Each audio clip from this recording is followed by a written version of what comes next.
Pounders, we are back doing what we do best, and that is putting $10 more into the big board. We have 5 drafts left. And going back through the whole strategy for us on the big board, spreading out our exposures over the course of the whole tournament fill, what I've noticed, and I haven't heard a lot of people talk about this, there's obviously the strategy like, oh, draft super early before all the ADPs are known and, identify those risers and fallers, which is what we do, right? And pretty much smash a lot of risers and fallers, going back through the exposures. But over the course of the tournament fill, if you are drafting like on par with the tournament or close to it, it gives you that opportunity to draft those fallers at a value where other people were drafting them in at their highest price point. So it also gives you an advantage. So if you see me making more exposure, smooth out picks, that's because I'm grabbing some of those guys I didn't grab earlier because I didn't like their price point. But now I will at a cheaper price where everyone else overpaid for them. So if you see some more exposure, smooth out picks, that could be why. Let's jump into a big board. We got 5 left. What's this draft I have up? I must have been peeking at this one here. This is last night's Farachi Steph. That was a good one. So we have 5 left. And we'll give it the old countdown. We'll try to get as many of you in this draft as possible. Let's give some quick shout outs. TB Bucks, Lee, Artie, Farachi. What's going on, guys? Appreciate the support. Appreciate you guys coming out. A nice Nooners draft, at least here on the East Coast. For those that's earlier, good morning. Good morning. Wow, 97% full. Amazing. Let's give it the countdown. 5, 4, 3, 2, 1. We're jumping in. And maybe you guys are waiting on one person.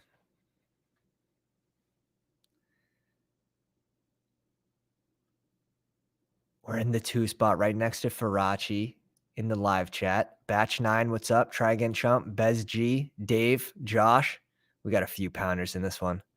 I'm glad that most of you are far away from us. Shouldn't affect us too much, but Farachi right next to us. At least we're in front of him. We get one of our guys before he makes that pick on the turn. TB Bucks says, Artie, how are those $3 lobbies treating you? Art has been full for some while. Congrats. The 1 spot. Sometimes it's tough though. That 1 spot, when you have sharp drafters in front of you, like sometimes you can get boxed out. So I'm not assuming that's going to happen. We'll see what these badgeless guys are up to. We'll see if they're sharp or if they're here just having fun as noobs. Chaz, what's up, my man? Welcome to the live stream. Just missed. Yeah, you did. You did, like minutes. I'm assuming we're getting Chase here, but maybe Farachi makes an exposure smooth out pick. We get Jamar. Appreciate all the love you guys have been showing us on YouTube as well as on Twitter as well. Like, we made this Twitter so early into the off season. So it's pretty cool. That's how I found most of you guys too. It's very, very neat. Jay Fresh, welcome to the live stream. Chess has been running so bad on the 1 spot, probably for the best. You mean like you haven't liked your teams or you can't get the 1 spot? Negative variance.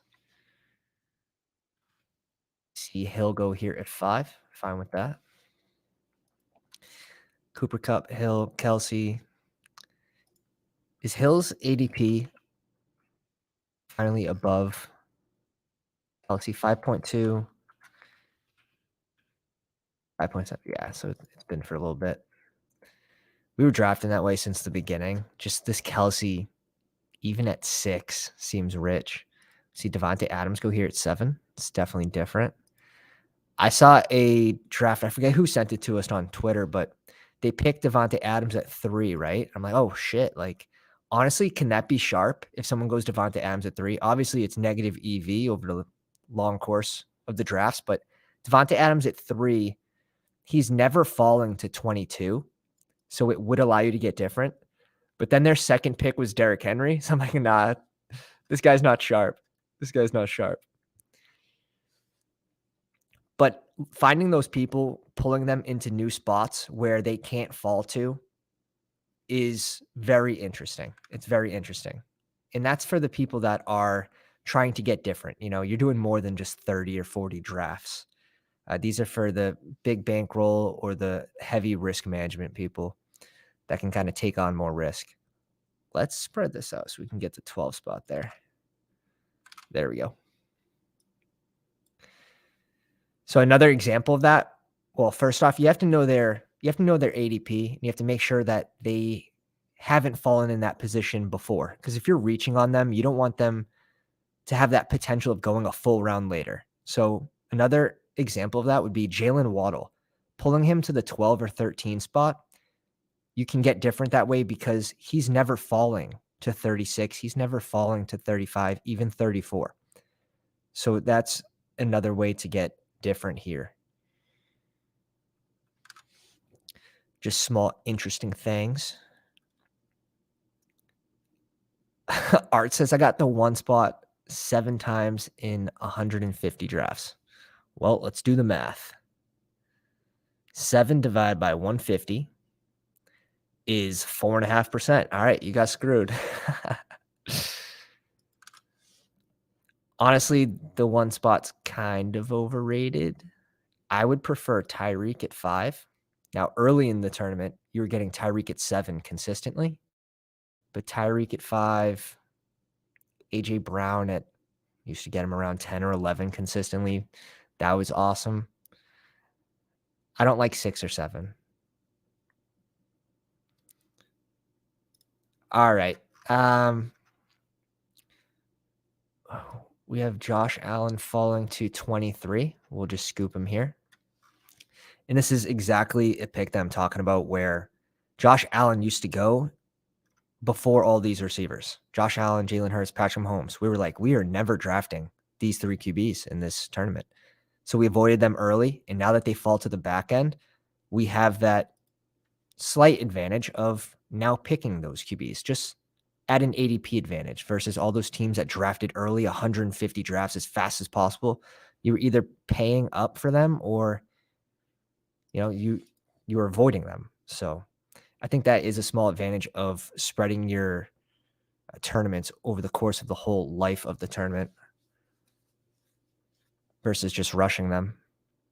Get players at different ADPs. And of course, Josh Allen has fallen. I've seen him fall to 28. We got Mahomes at 29 the other day, but where we don't have even exposure at 8.3% of these guys, we'll grab them here. Kenneth Walker off the board.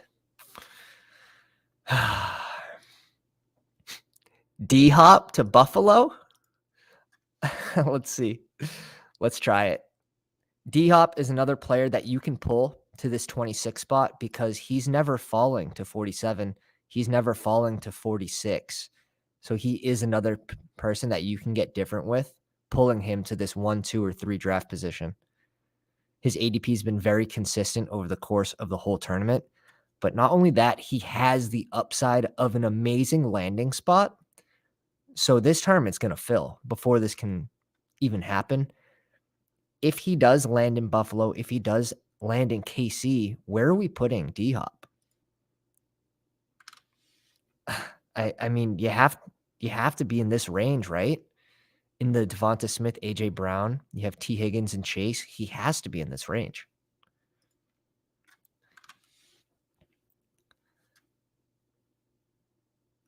Superflex is coming next. And so will the baby. The baby, the latest day will be on probably next Monday or Tuesday. But due date as of this Friday. So I don't think we'd be jumping in too many Superflex drafts. But just know, those QBs, the rankings are not going to be correct. When that tournament opens, make sure you're grabbing those 2 elite QBs, especially if people are picking wide receivers and running backs through the first 7, 8 picks. Don't fall into that trap where you're like, ooh, Justin Jefferson at 5. Grab your elite QBs because those ADPs are going to come out and they're going to be, I think they're going to be pretty janky. So Superflex is expected next. Hayden Winks just sent a tweet out earlier today about it.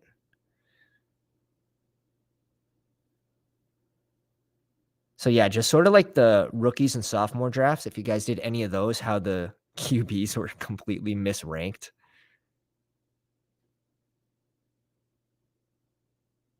That's my small tip for when the Superflex drops.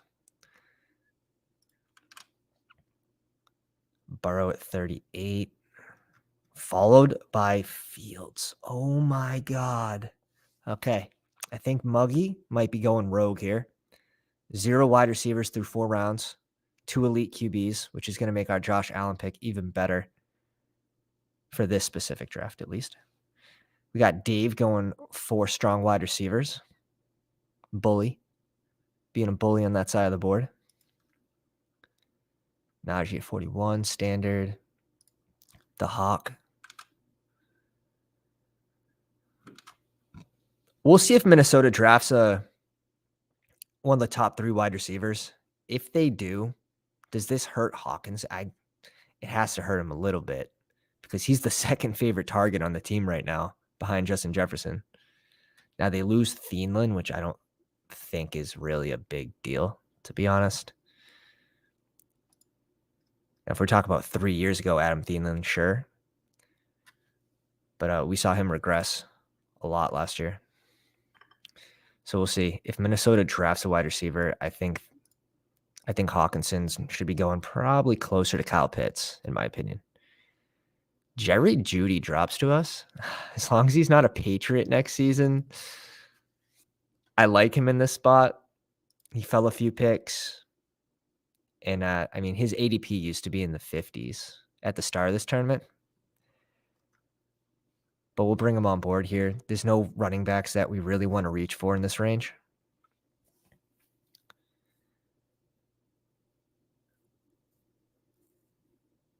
We'll see if Faraci wants to take the risk on Lamar.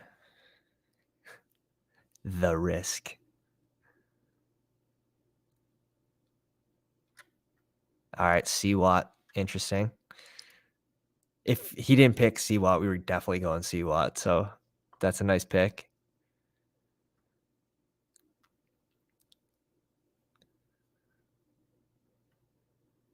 Deep thinking right now. Faraci is deep in thought.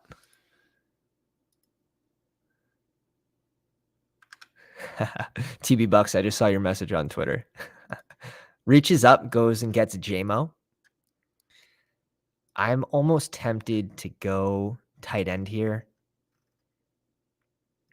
If we go wide receiver, then we can probably smash double RB or go RB tight end next.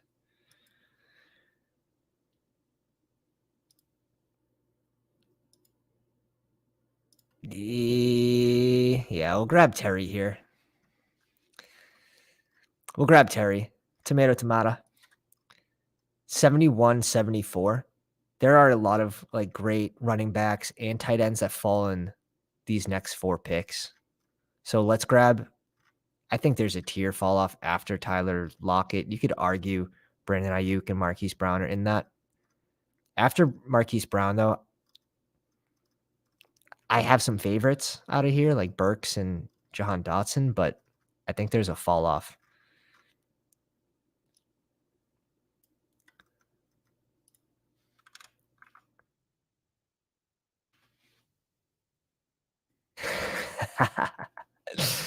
Buddy, that happened to me before. So I know the pain.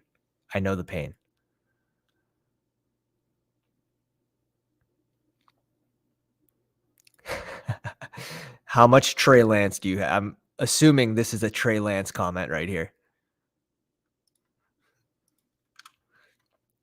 Who was it? The GM that came out and said, yeah, Purdy has earned the right to like start or whatever. That's scary for people with heavy Trey Lance ownership.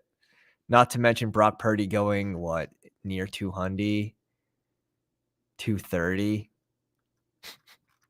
It was weird when his ADP was in the 150, 160 range to start. But now it's a zero risk third QB. So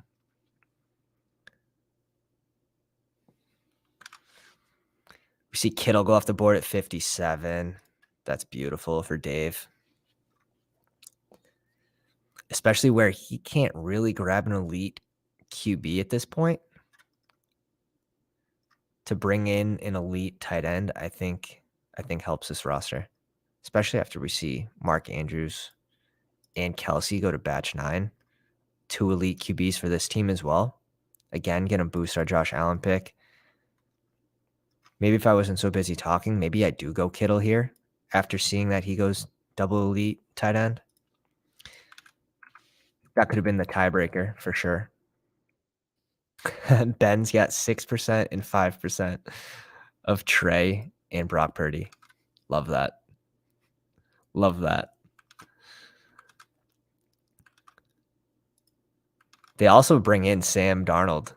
So it makes you wonder. It makes you wonder. There's risk. There's a lot of risk in San Fran. Trey Lance, I've heard some crazy rumors, like potential landing spots if they were to go with Brock Purdy and Sam Darnold Duck. If Baltimore doesn't re-sign Lamar, like Trey Lance going to Baltimore, like crazy, crazy things. Yeah, the stuff you read on Twitter at night is dangerous. It's dangerous. Yeah, no one knows what's going on with this squad here.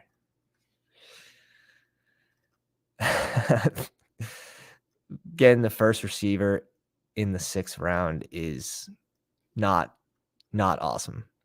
Not awesome. Let's see what Dave does. Goes Justin Herbert with the Mike Williams. Bez G bringing in his 3rd running back. I wonder, is that the Sam Sherman effect right there? Is that the Sam Sherman effect? Let me know in the chat. Pitts at 63. Pickens off the board.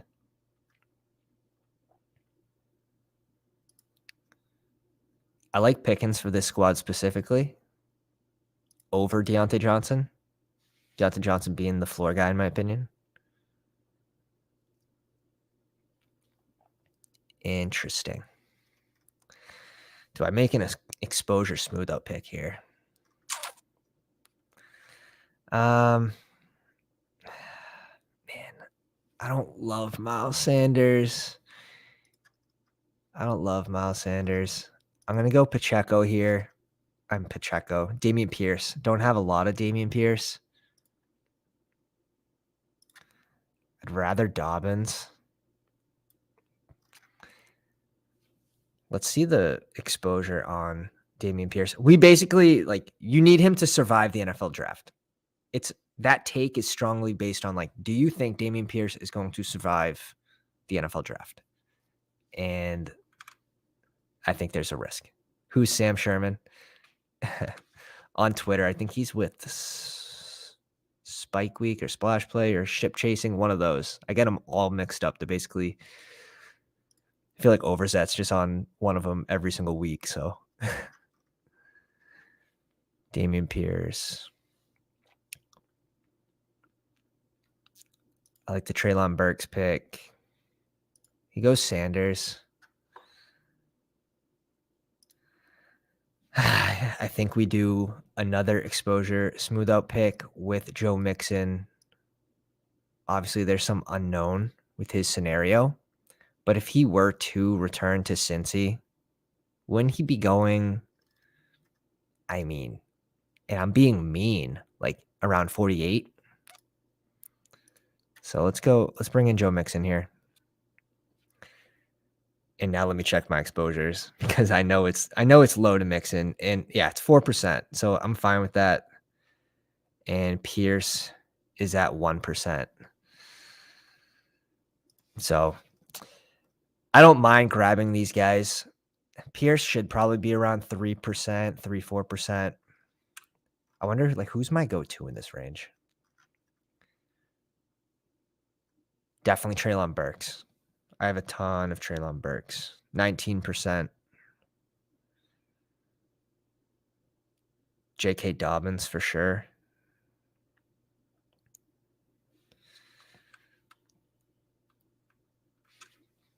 And Jahan Dotson.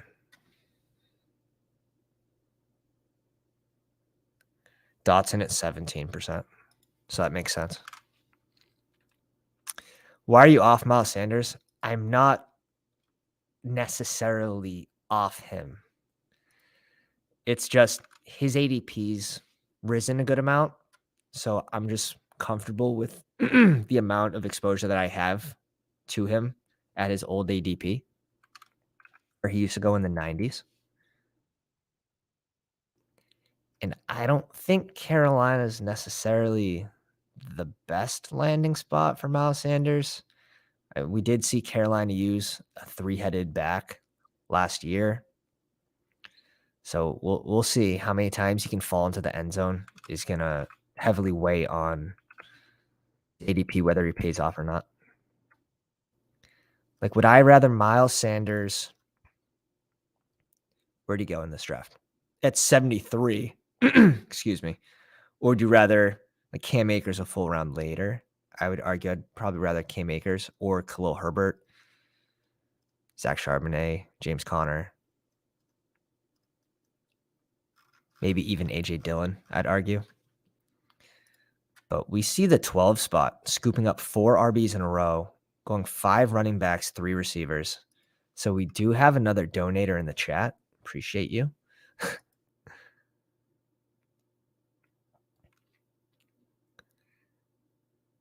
Oh, okay. Artie says he's only drafted Breece Hall and Drake London twice.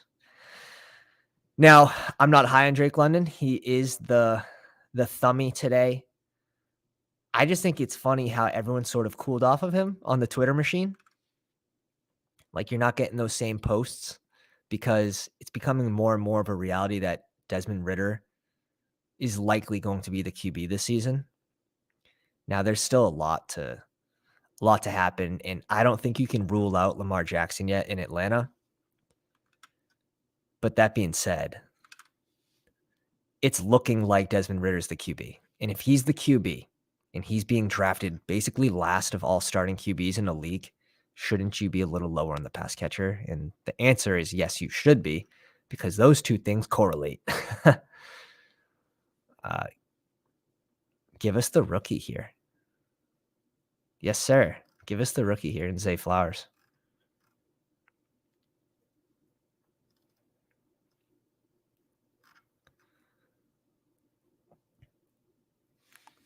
Steve Smith has Zay Flowers as his number 1 receiver in this class. I think it's a short guy thing, though.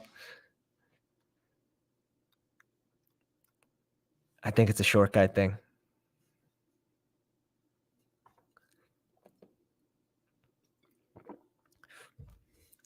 Daniel Jones off the board as Farachi's QB1. Balance. Super balanced build. Strong at receiver. Kenneth Walker, Miles Sanders. He could double tap QB here and go Kirk Cousins as well with the JJ. I wouldn't be surprised to see that.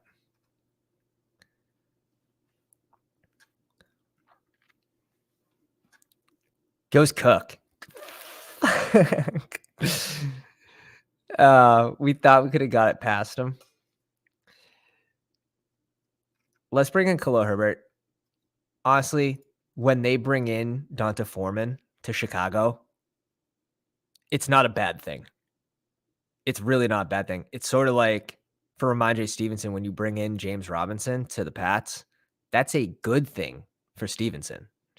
I think that's a good thing for Khalil Herbert, who should be able to outplay him. Now, will Donta Foreman take the goal line work at the 1 and 2? Absolutely. He's the bigger back. That was going to happen no matter what in the NFL draft or in free agency. Dave says naked Danny Dimes and Deshaun this draft. I love the Dak pick though. Where is the Dak pick? Like just in a parking lot somewhere? Like we need confirmation of where the Dak picture was taken. Naked Danny Dimes and Naked Deshaun are absolutely fine in my opinion though. And he's got this team specifically has David Njoku. But those QBs with the rushing upside, you don't need to stack. They can get there on the ground. Even Josh Allen in some of the Battle Royale tournaments last season, Josh Allen spiked into the winning lineup without pulling any of the receivers along with him. And these are drafts with 52,000 lineups. It's because he can get 2 rushing touchdowns. He can get 60 rushing yards in a rushing score and then spread the ball amongst 7 pass catchers. It's salty because it ruined my stacks. There's nothing worse than that when you have a plan. But you just got to, dip, dodge, duck, dive, and dodge. You'll find a way. It feels worse when it's a pocket passer where you're like, damn, I got sniped on that. But the rushing upside QBs, not as much. It doesn't hurt as much.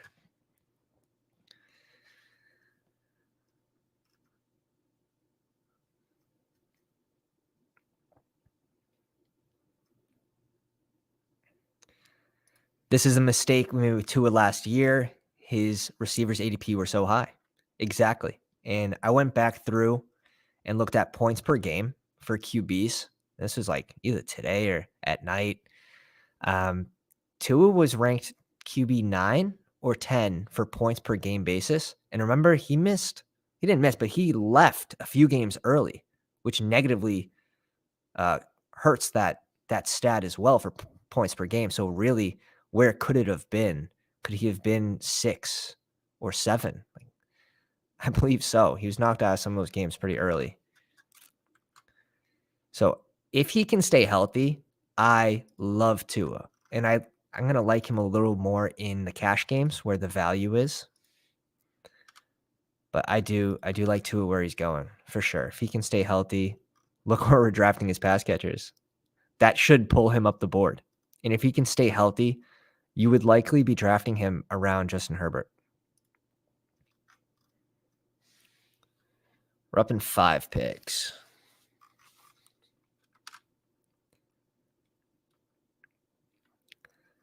Zay's tape is pretty filthy. It is. I love Zay Flowers' tape. Plus, Steve Smith is a genius when it comes to scouting wide receiver talent. He's not given enough credit. QBs make a big difference. I do like Drake London as a player, though. Yeah, no doubt. No doubt. If Pitt stays healthy, though, all those Twitter stats of him getting a 29 to 31% target share of the offense are just, it's inflated. And they shouldn't be tweeted out just like without any context. I hate that. Look at this stat I found. Okay, let me see your Drake London exposure. It better be 50%. Just kidding. If you have a hot take, honestly, twice the field average around like 16, 17% is cool. It's cool with me, but prove it. In this range, I still like DPJ.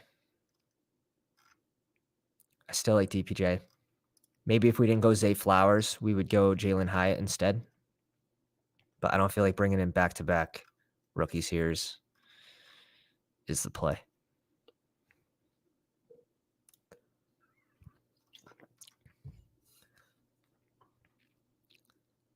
Farachi on the clock.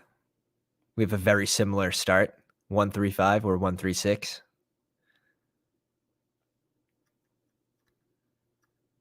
Robinson off the board.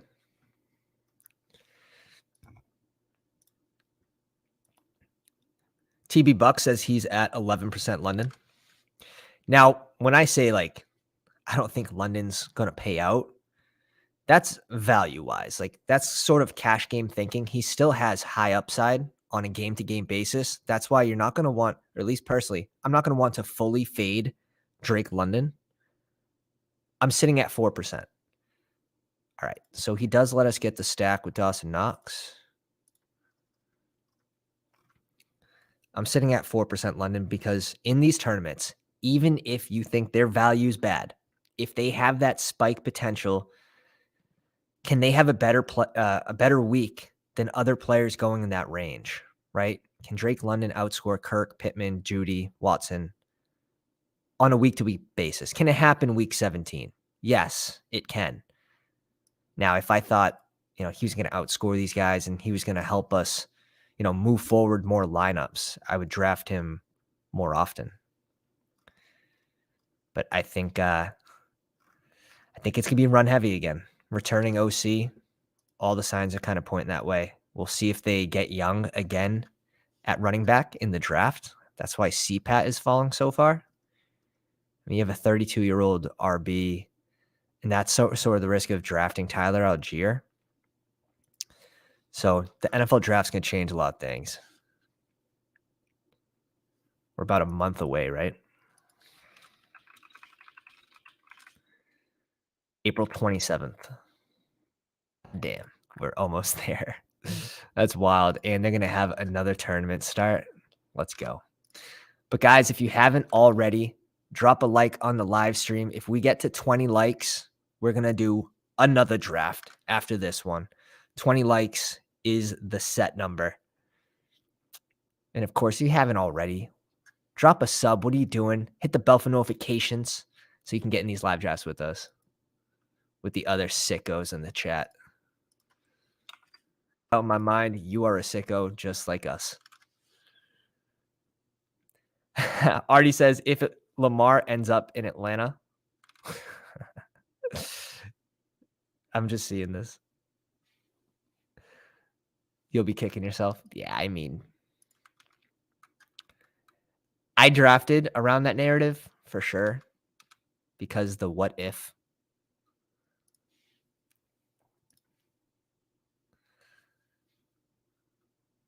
But it's not like we targeted it like every single time. But if it fell to us, sure, we'll draft around the narrative. We're up in 8 picks.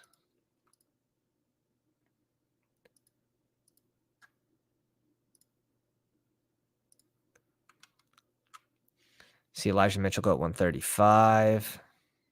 Give that to me every single time. Damn, I love this RB squad right here. Wide receivers are pretty strong. Kyle Pitts, a tight end. I like this team, Josh. God damn. He drafted from the 10 spot. It's a nice draft. Even got the potential Aaron Rodgers, Garrett Wilson correlation. We thought we were getting that news friggin' a week ago. Now is it Lamar? Ben Haskell, welcome to the live stream, my man. Says 15% London and I'll die on this hill.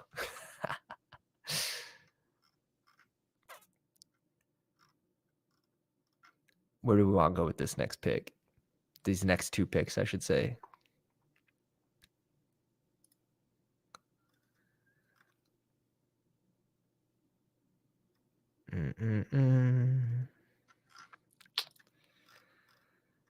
If Russ fell to us, we could have definitely went Russ, Greg Dulcich. I was going to say Russ, Greg Dulcich with the Judy pick.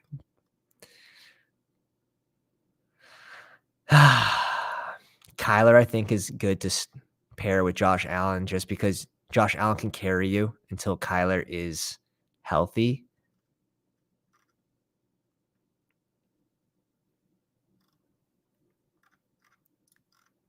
But I'm going Alec. No, we're not. The delay gets us. Let's see what Farachi does. I'm fine with bringing in Kyler and stopping at 2 QBs here. Kyler's going to give you that upside for week 15, 16, 17. And pairing him with Josh Allen, I think, is nice. Both players after ADP. I have a lot of Kyler. It's not like I'm not super, super high, but we have 12%.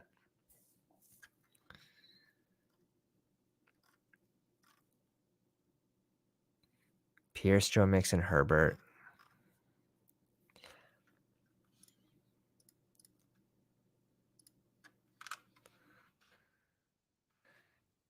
It pains me to not go and draft my guy. It like hurts every single time. And everyone that's in here knows my guy's Alec Pierce. 33% drafted. That's the hill I'm willing to die on with Alec Pierce in this range. Now, do we do it here where I sort of need to catch up? Where's my next draft pick? It's at 167. I need running backs. We've allocated enough funds to wide receiver. Let's reach up. I have Jeff Wilson over Mostert.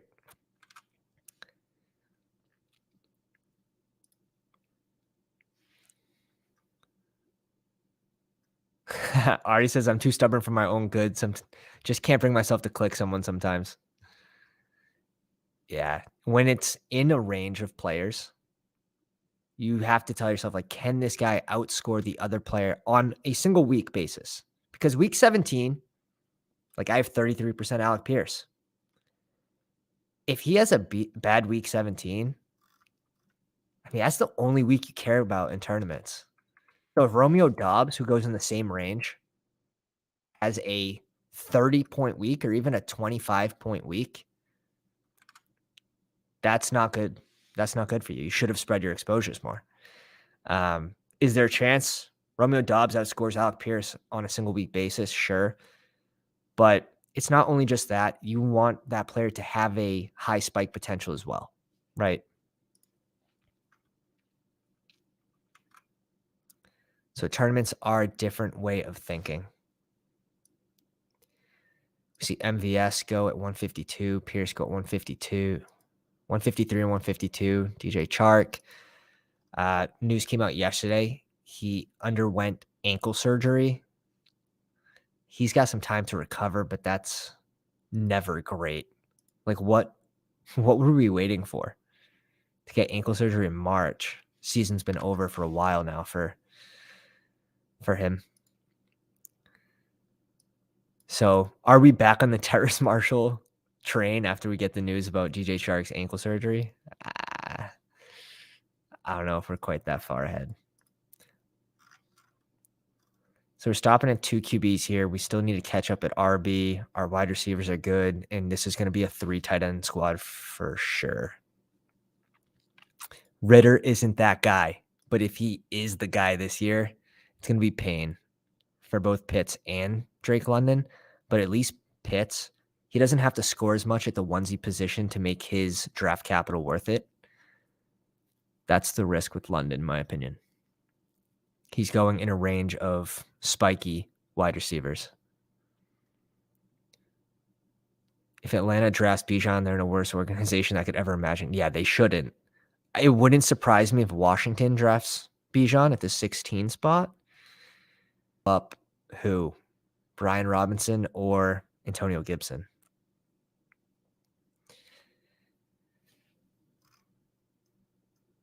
Rashawn Johnson's ADP's rising. I think people found out about Rashawn like super late. But they used to pull Bijan off the field for passing downs, for pass pro, because Rashawn Johnson is a beast. If you watch that guy's tape, he's a beast. Let's go. Let's go. Just put in a PTO request, day off request for Friday, the day after the NFL draft. Artie's getting banged up. I'll be on baby leave, which is crazy. I'm going to be shaking, just, a little rocking the baby, watching the NFL draft. Life will be good. No screaming. That's going to be interesting. That is going to be an interesting time. Wife's going to be yelling at me for sure. For sure. I'm done at 2 QBs. Do I bring in Dusty Devin Singletary? No, I don't, because I already have.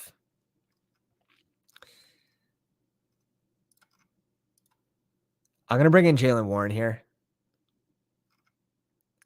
I don't care which of these guys I get, to be honest. And I have a feeling that Faraci was going Warren with this 5th pick. He needs another RB here. We do too. I think that's the right move. So let's reach up 14 picks and get him. Sorry, Faraci. Let me know if that was a snipe. Have a little sip of coffee here. It's not dunks. I don't fall into that stereotype.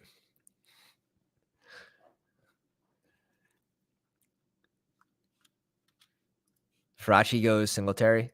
Yeah, that would have been a huge mistake with Dameon Pierce. Otherwise, you're hoping that one has a big week 16 and one has a bad week 16, and then the other one blows up.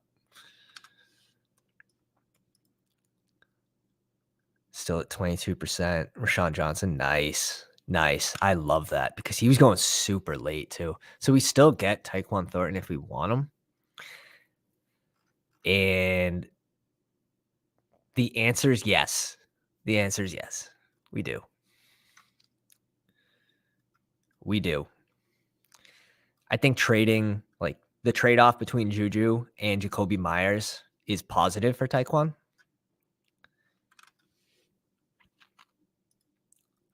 Dude, Artie's time off already approved. Let's go. I'll see you on draft day. That's magical. That's magical. Yeah, I know. He goes, that was quick. That's what I'm thinking. Like, would you call your boss directly? All right. So I'm liking our QBs. I'm liking our running backs for now. Let's see if we can get probably 2 more. This is probably going to be a 7 RB build. 2, 7, 8, 3. If I had to guess right now. So 1 more receiver.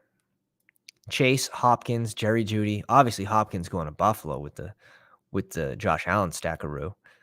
Chase, DeAndre Hopkins, Jerry Jeudy, Terry McLaurin, Zay Flowers, DPJ, Tyquan Thornton. We'll add 1 more. We need 2 more tight ends. We'll see what we get to fall to us. Where are we at with likes? Where are we at with likes, fellas? Oof. We need 10 more likes to grab another draft after this. 10 more likes to get into another draft after this one. I believe in you. I believe in you guys. We'll keep it going too. We'll just draft all day. The wife's at work until 5 p.m. That's 4 hours from now. Spike it up there. That Tim Patrick snipe hurt me. Paul, what's up, my man? Welcome to the live stream. At Ritter ADP, you just need him to play 100%. That is honestly absolutely true. If he plays at that ADP, he is the perfect QB3. Perfect QB3. It's a great point. What's the percentage left on the big board, Tanner? Welcome to the live stream. We have, I think, 3% left. I'll pull it up for you in a sec. Just a moment here. Yeah, 3.2% left on the big board. It's been filling around 1% a day. But at the end here, people start to panic, and it does go a little faster at the end. I need to get that last stack, or, I have 0 of this player. They get FOMO, and they start drafting those players that they haven't drafted all year.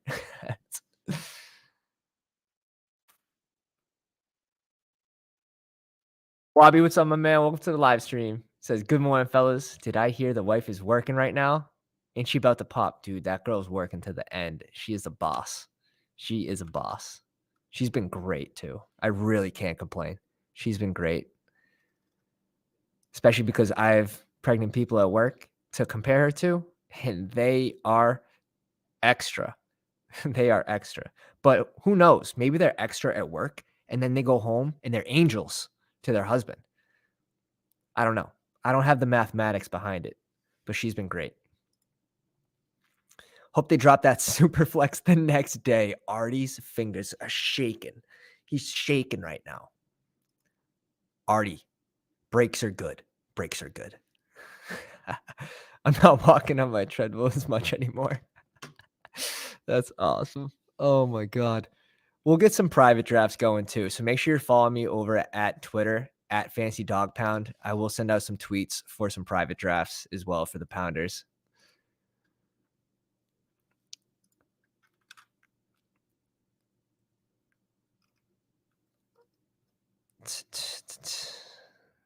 Dusty old Cordell Patterson just sitting there waiting to be taken. We have to figure out our plan. We need 2 tight ends, 1 RB. Nah, probably 2 RBs. Kendre's gone. I used to just love getting automatic Kendre Miller in this range. And now that it's not a thing, kind of irks me a little bit. Chase Brown. Let's bring in Chase Brown here. We'll get our first rookie running back. I do want to try to hit at least on, at least have the chance to hit on a rookie RB in this range. Chase Brown out of Georgia. Not a bad pick.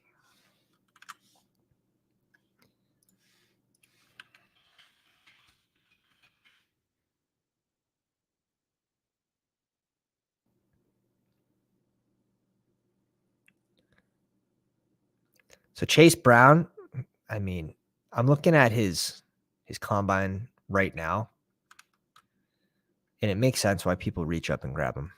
I'll tell you it in a sec. We can go tight end here because we're going to need another one. I'm fine with going Kincaid, someone that's actually been falling again, which is good. He didn't perform on his pro day. So he didn't perform in the combine, and he didn't perform on his pro day, which is interesting. He's still dealing with that back injury. But we're going to go 3 tight ends anyways, so I'm fine with bringing him in here. Ibanaconda is another rookie that we wanted on this squad, but he gone. He gone. How many likes away are we? 4 likes away from getting another one done after this. And we have how many rounds to go? We have 3 rounds, 3.5 rounds. I believe. Private draft today, Lee says, perhaps. I'd be down to get a private draft later tonight.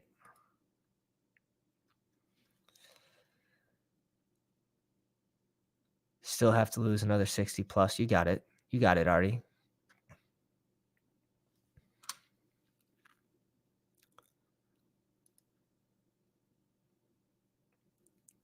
Disney trip, dude. Disney's ridiculous. Disney's ridiculous.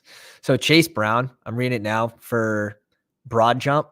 Running backs, he ranked first. Vertical jump, he ranked first. The 40-yard dash, he ranked 5th with a 4.43. And 10-yard split, he ranked 6th.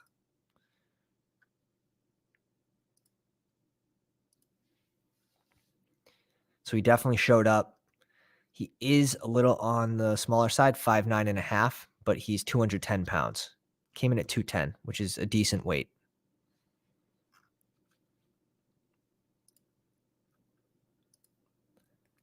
You know who's a Chase Brown truther? Felix. Felix over at Best Ball Nation. Chase Brown truther. Hope he sees this. He'd be proud. So 1 more RB. 1 more wide receiver. And maybe I don't even have to do another receiver. We'll just see. We'll wait and see. It's going to depend who's there, who's left.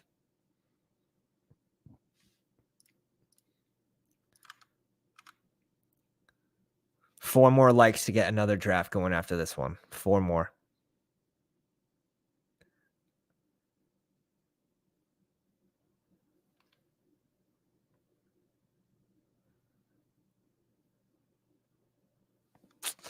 Let's see.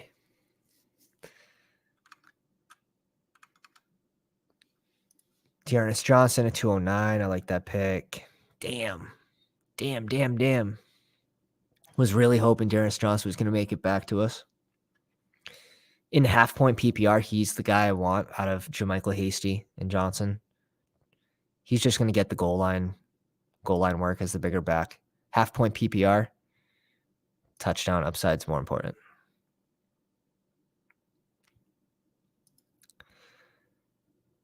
Touchdown upside is more important. Noah Fant. Definitely wasn't going Noah Fant, so that's good. Does he have the correlation? No. I'm just not a big Noah Fant guy. They ran with 3 tight ends in Seattle last year. I think you're going to see something similar.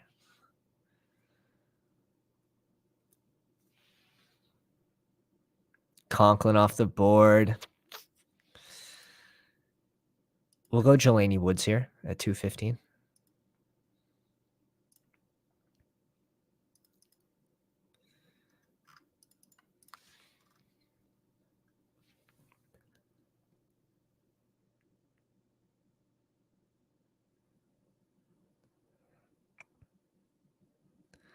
So we need 3 more likes to get another draft going.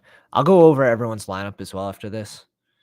Farachi's team's looking super strong here. I like the correlation double pick right there.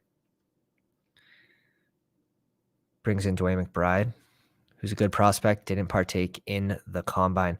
Did Dwayne McBride have his pro day yet? Someone in the chat, let me know.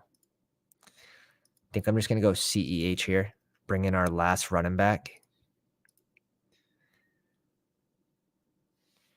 Little leverage play. Maybe Jerick McKinnon doesn't return this season on a 1-year cheap deal.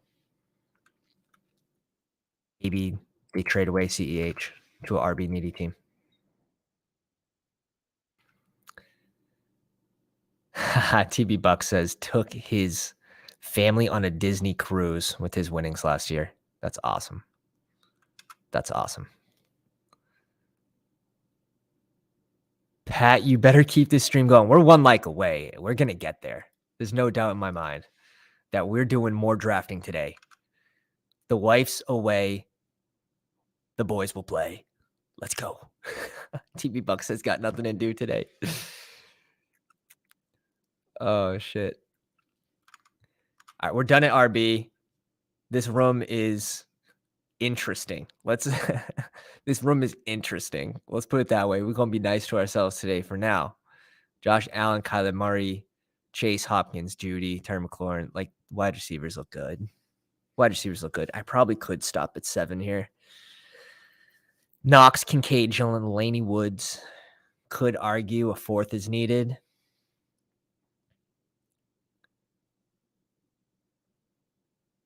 What do we think? I mean, this is pretty balanced, to be honest.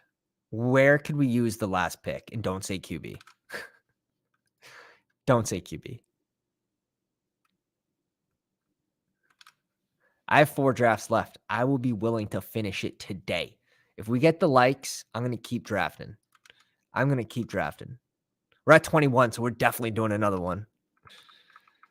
We are definitely doing another one.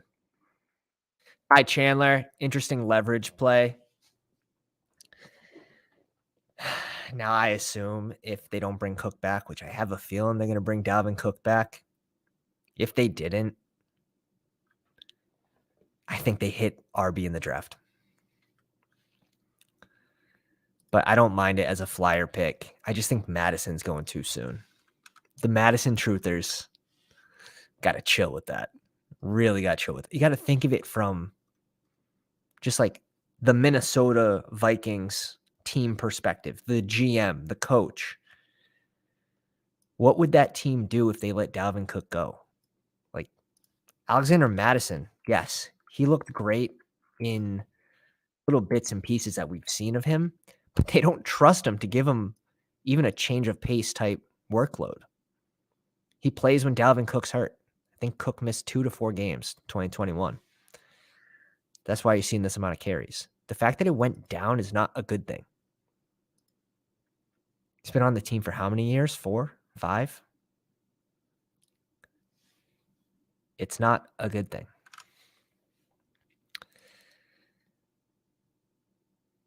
Have a clip going up on Underdog today touting Madison's bags. Let's go. Can't wait to see that. Can't wait to see that. Dave, where is the photo? Where's the photo with Dak? We need to know.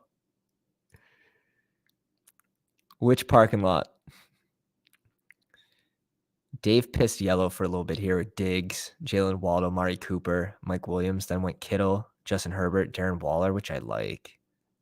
Honestly, Waller's probably one player I'm going to wish I had a little more of. It just seems like in that range, I was never going tight end. I have 5%, so it's not like it's... But I can see a narrative. You can tell yourself a story where he finishes as, tight end 3 or 4. It's not very far-fetched. And I'd probably prefer Waller over Ingram.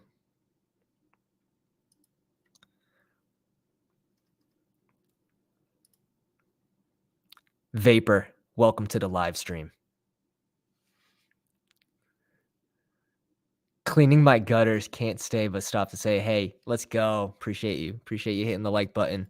Yesterday, I cleaned up the whole yard.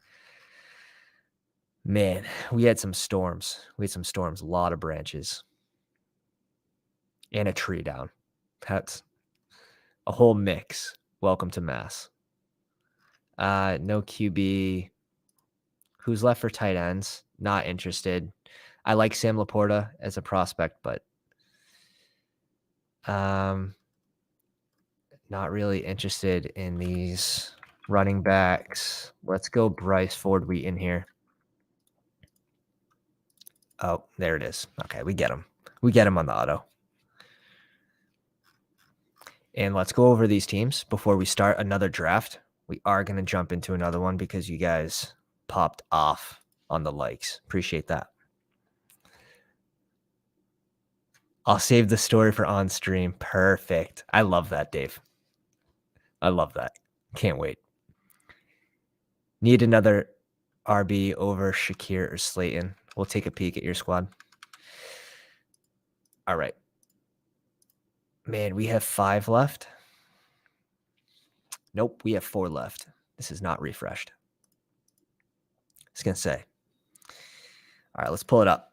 Faraci in the 1 spot. Daniel Jones and Derek Carr. Bold going 2 here. Let's see if it works out. Juwan Johnson, Tyler Higbee, and Hunter Henry. Not super strong at tight end, but he does have 3. That means these RBs and wide receivers should be super strong. Kenneth Walker, Miles Sanders, James Cook, Brian Robinson, Devin Singletary, Michael Carter, Dwayne McBride. I think it's good. It's a good backfield. Wide receivers, Justin Jefferson, Chris Olave, Christian Watson, Jameson Williams, Treylon Burks, Tyler Boyd, Paris Campbell, Nathaniel Dell. Honestly, I think you drafted next to us, so maybe we scoop some of those picks that you wanted. But it's a good overall team. I would probably want a 3rd QB over Dwayne McBride. I don't know if Tannehill was there or like a Desmond Ridder. Probably would have went Desmond Ridder over Dwayne McBride. But good team.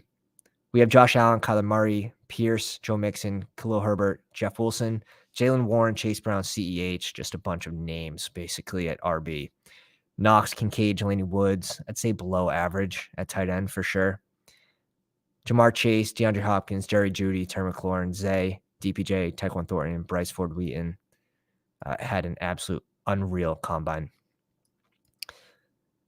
Yeah, it didn't go exactly the way we wanted, but we did reach up and we're trying to get that Josh Allen, DeAndre Hopkins potential stack. Batch 9 in the live stream. Patrick Mahomes, Lamar Jackson, CJ Stroud, super strong at QB. Kelsey, Mark Andrews, and Zach Ertz. Bully tight end, obviously, should have the number 1 scoring tight end group here, as well as QB, to be honest. Derrick Henry, Swift, Tyler Algier, Jamal Williams, Zeke, Kareem Hunt, and James Robinson, just scooping values on a lot of these guys. I think that's actually a really good running back. And I'm expecting these wide receivers to be downright ugly after the draft capital spent at QB and tight end. But the running back group is relatively strong for also being elite at QB and tight end. And here it is. We have found the Achilles heel. Wide receiver 1 on the team, Kadarius Toney, Jacoby Myers, which makes sense. A little floor play for this team. Jalen Hyatt, Odell, Hunter Renfrow, Terrace Marshall, Van Jeffy. I was going to say you had to have a weak spot somewhere. Interesting looking team, Batch. I think it's going to struggle at receiver, though, where we have to start 3 every week. Try again, chump. Trey Lance, Kenny Pickett, and Jimmy G. Solid. TJ Hawkinson, Irv Smith, and Austin Hooper. Where did you select Irv Smith? Let's see where he went here. He went in the 17th. Honestly, if they don't draft a tight end, he should probably, and I tweeted this out right when we found the news out, he should probably be going around Juwan Johnson, but this is early for Juwan Johnson, right? Doesn't he go around 160? It was around 160. Okay. I was going crazy there for a sec. Running backs, Nick Chubb, Rashad White, Antonio Gibson, Devon Achane, and Lenny. I think that's fine. Devontae Adams, Devonta Smith, Brandon Ayuk, George Pickens, Jahan Dotson, Elijah Moore. I like the wide receiver group. So strong at tight end. I think you're relatively strong at wide receiver too. A lot of my guys in here. Running back, maybe a little thin. You're going to want Devon Achane to hit. And QB, it's going to depend on Trey Lance, in my opinion. But nice looking team. Nice draft. Bez G in the live stream. Jared Goff. Geno Smith, Will Levis. I think that's fine. Seeing some correlation there as well with the receivers. Tight ends got Dalton Schultz, Michael Mayer, and Hayden Hurst. That's fine. Josh Jacobs, Najee Harris, J.K. Dobbins, Donta Foreman, Tank Bigsby, Dearness Johnson. I like the RB group. I think that's great. And yeah, you got some correlation with Amon-Ra, Tyler Lockett. You pull in A.J. Brown in the 8 spot, Quentin Johnston, Rashad Bateman, Alec Pierce, Tim Patrick, C.J. Johnson. Nice. Reaching down. Scroll the F down, he said, and grab someone without an ADP. I like it. Even have a little upside with the tight end here, Michael Mayer. Does he go to Detroit? Detroit needs a tight end. I don't think they're going to go with Michael Mayer, though. Dave in the 9 spot. Justin Herbert, Russell Wilson, Brock Purdy. Strong. Definitely strong. George Kittle. So we got the correlation with Purdy in case he plays. And Darren Waller, strong at tight end. Running backs, Montgomery, Penny, Samaje Perine, Sean Tucker, Jerome Ford, Ty Chandler, Trey Sermon. A lot of guys. Definitely a lot of guys here. It's basically a 0 RB start. First one being David Montgomery. And I think I remember him saying Khalil Shakur or Darius Slayton should have been a running back in the chat. And I think I'm going to agree with that. Stephon Diggs, Jalen Waddle, Amari Cooper, Mike Williams, Juju, MVS. Like our wide receivers are strong. I think I agree that maybe around 177 should have pulled in another RB. But it's a good-looking team. Josh TX in the live stream. Man, we had a lot of pounders in this one, so that's why it was a tougher draft. Dak, Aaron Rodgers, and Ryan Tannehill goes at 231. He plays like that's just, it's an insane value. Kyle Pitts, Trey McBride, and Darnell Washington. I like this group a lot. JT, Ramondre Stevenson. Yeah, I love this group. Oh, I'm going to like this team a lot. Josh TX smashed this one in the 10 spot. Garrett Wilson, DJ Moore, Marquise Brown, Brandon Cooks, Darnell Mooney, Rashid Shaheed, Michael Gallup even. That's a nice draft, dude. That's a nice draft. Has the double stack with Gallup and Cooks. I like Gallup as a red zone target this year, especially with Schultz moving on. Nice draft, dude. I might have to give him the dub. All right, let's get another one going. Warm up the fingers here. We're jumping in. If I can find the right screen. The old countdown now. 5, 4, 3, 2, 1. Waiting on 10 people. Someone might have jumped in a little early. They might be in a different draft room. We're waiting on 8 people still. Let me catch up on the comments because I was just knee deep in rosters right there. Waller was my third ever fantasy pick 2 years ago. It's been a brutal run with him. I'm still jaded. That's great. Wow. Talk about remembering, though. Waiting on 4 more people.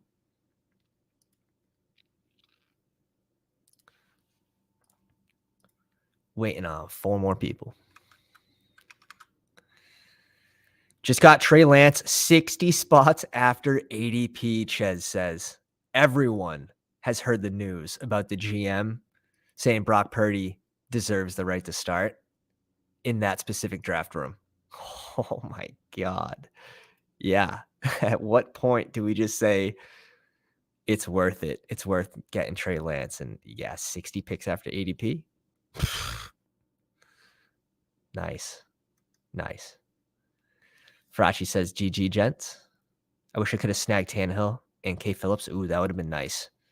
That would have been nice. I do like K. Phillips on like DraftKings where it's full PPR a little more. But that is a way to get different. So I like that idea. I like that idea a lot. And all right, so we drafted at the beginning of the board. Now they send us to the back. TB Bucks is in this one. Muggy, let me know if you're in the live stream because I didn't go over your roster last time. D-Rap, this name sounds familiar. Not sure if he's in the live stream. But Bez G, Batch 9, Chez, and Josh, Pounders in the first 4 spots. It's going to be tough sledding over there. And of course, you give us the 12 spot. Let's make do. Let's make do. Let's do something fun. Unique, I like to call it. Yes. It's unique. JJ Chase, CMC standard. Standard start. Tyreek Hill's creeping on Cooper Kupp. Next tournament, can you expect Tyreek Hill to be ahead of Cooper Kupp? I would say yes. Just from where Tyreek Hill started to where he's ending, there's less movement in the first round because people are more apt to draft by ADP.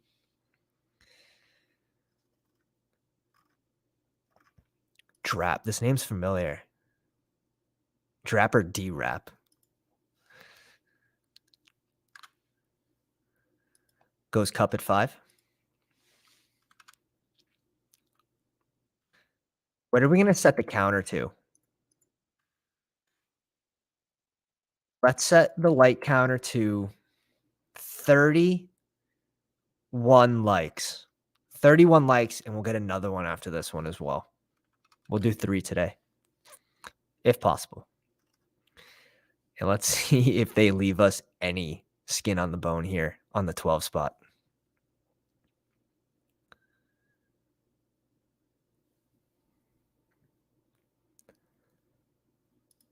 AJ Brown goes at 8. Adams at 9.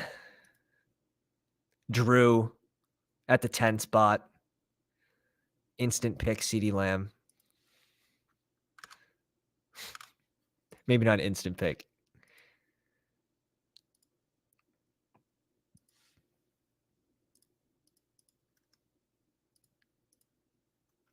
And we're on the clock. Okay, he goes to Amon-Ra.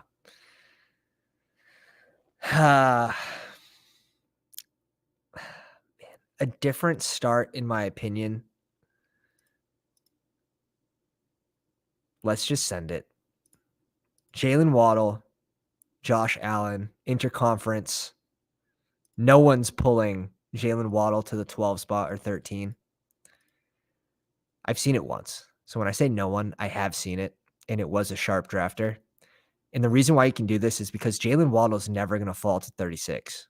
So would I recommend doing this every time? No, I think it's over the course of the long haul. It's a negative EV play.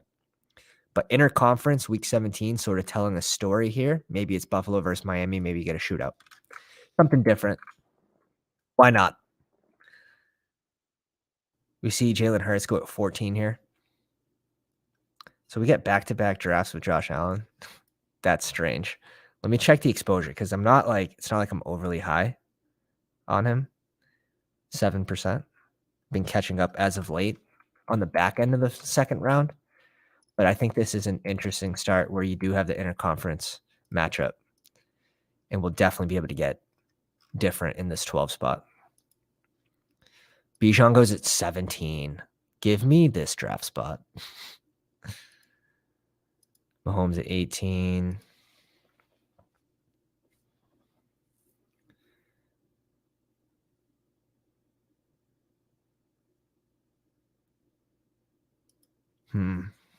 What's my exposure on Waddle too? I feel like it's not ridiculous. It's at 9%. The chat is focused. The chat is quiet, completely focused. We see Barkley fall to 19 and JT go at 20. Oh my God. Yeah, we're on the wrong side of the board here. We were on the wrong side of the board. But obviously, we're part of that reason why that value is falling that far. So you guys are welcome. A little early Christmas gift for the pound. Definitely an early Christmas gift. Kenneth Walker at 22. A little double RB start here. Eckler goes at 21.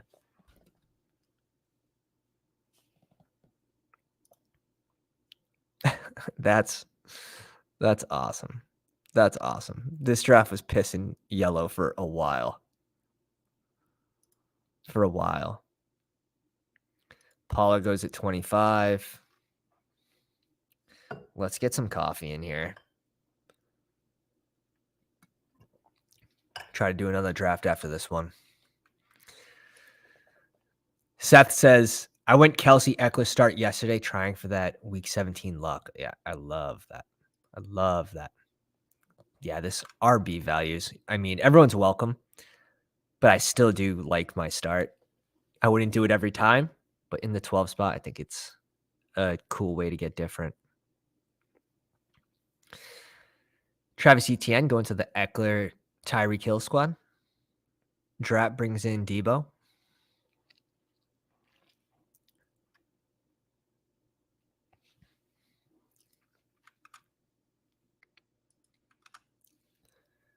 Josh Jacobs at 30.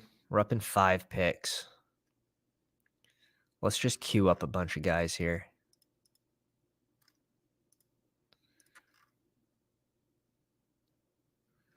We need to catch up at receiver too, I think. We wanted D-Hop again for the potential that D-Hop goes to Buffalo or KC. I mean, Buffalo freed up a ton of money. Josh Allen reworked his contract and someone else reworked their contract, and they opened up $32 million for next year. They can afford D-Hop.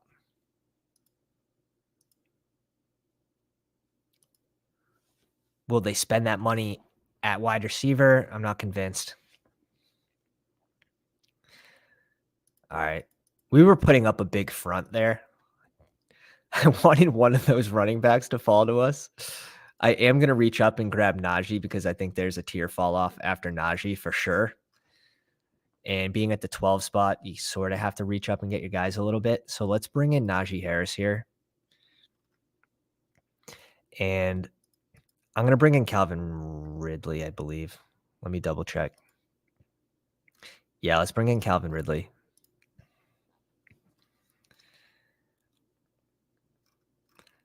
I find it tough to start elite QB and elite tight end at the 12 spot.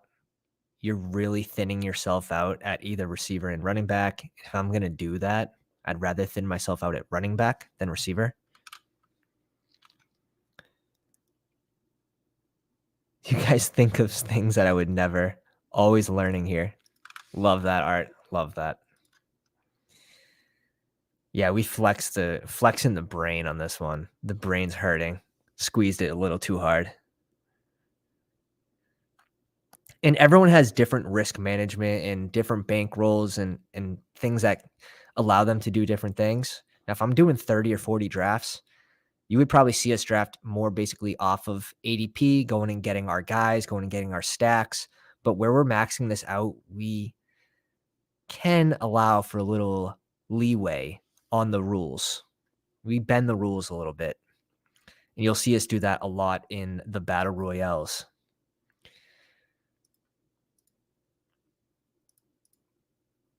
Looks like a negative EV play until it works.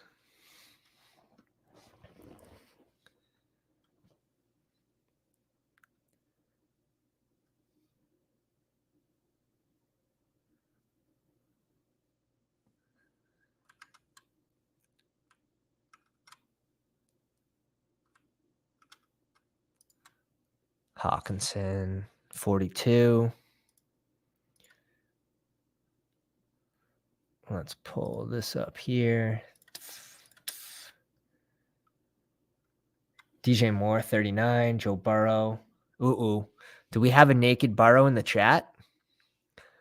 We have a naked Joe Burrow, everyone. Close your eyes here. Pick 40. Joe Burrow's skinny dipping. It's always someone without a badge. It's always someone without a badge. No, I'm just kidding.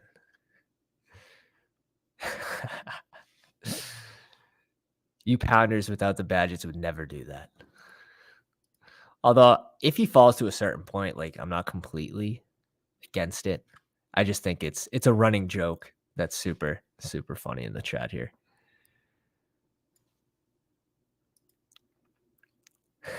There are others. I thought I was the only one. Batch, you are known for grabbing that naked Burrow in this 8 to 10 range. But his ADP's since fallen to around 40. So now it's not as bad as people taking him at like 33, 34, 35 when he had that early third round ADP.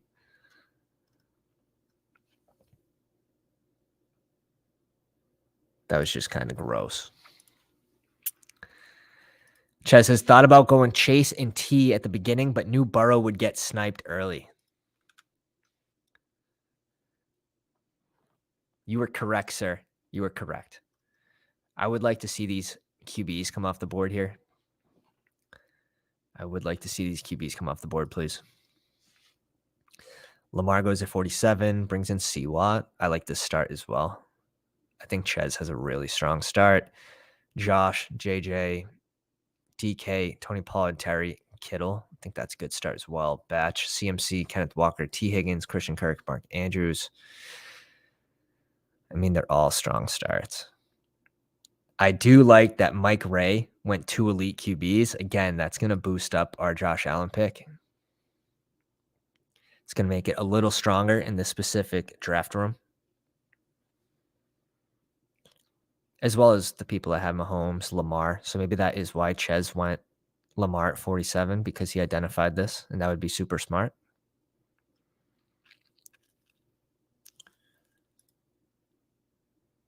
Ohio Outdoors, welcome to the live stream.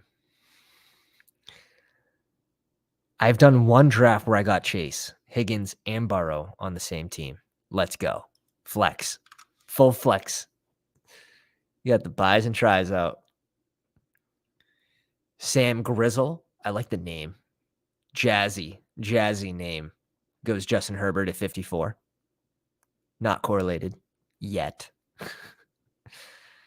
Keenan Allen at 55.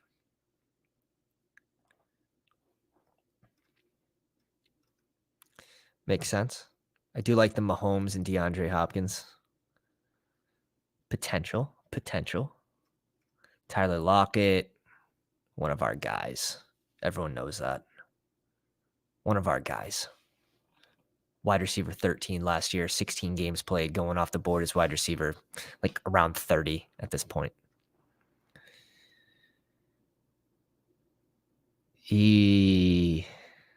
Go another QB. Look at Trevor Lawrence. Don't you want to have the most points? Goes Brandon Cooks. Okay. We definitely weren't going Brandon Cooks. Make me scratch my head there a little bit. Marquise Brown. Shit. Do I just go? Let's bring in Kyle Pitts. Let's spread ourselves a little thin here and see if we can come back from it. I don't have a ton of Kyle Pitts, but he's not someone you want to avoid. I have 7%. That counts 2 little board teams, though. So I probably have 6% on the big board. Yeah, I have 6% on the big board.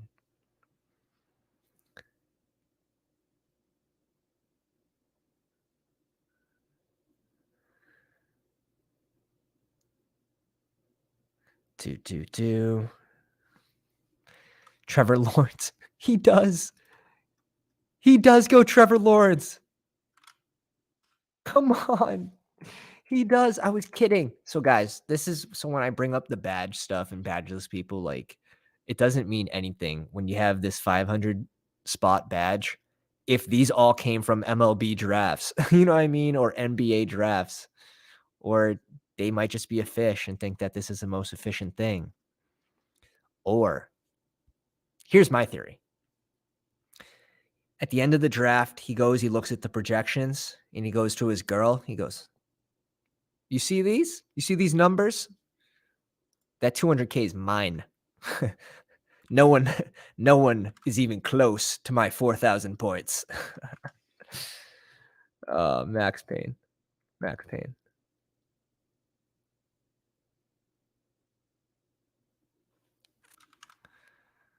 Watson off the board at 69. So this is forcing people to go QB a little earlier. This naked Burrow isn't looking as bad right now. It's really not. After you see this third QB, it's full panic mode for people that don't have QBs. Is this guy going to select a fourth, a fifth? You don't know when they're going to stop. You really don't.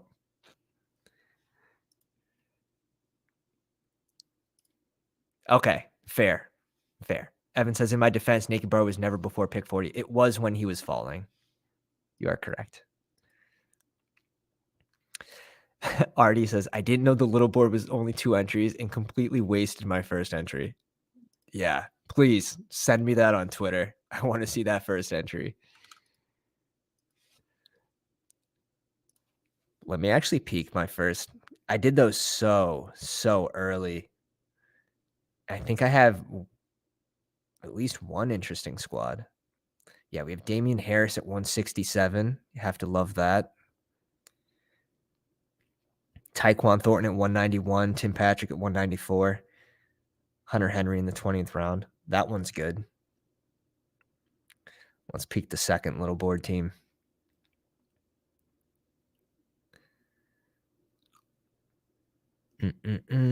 Pretty solid. Yeah, maybe I'll post these on the Twitter machine, the little boards. The second one's nothing special. All the ADPs are pretty much similar. I guess David Montgomery at 131 is good.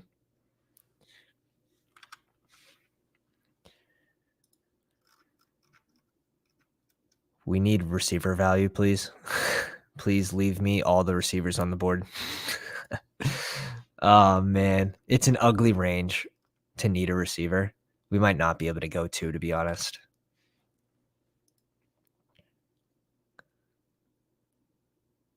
Oh, my God. Drew says, I'm going to have a Trask, Baker, Brissett QB room. This better be like for the super flex with your starting QB being Josh Allen. Then I'm on board.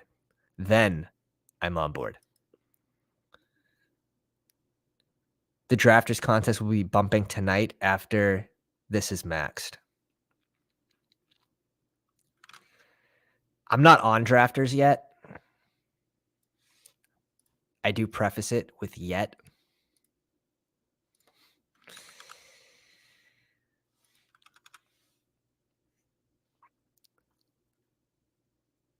This is ugly.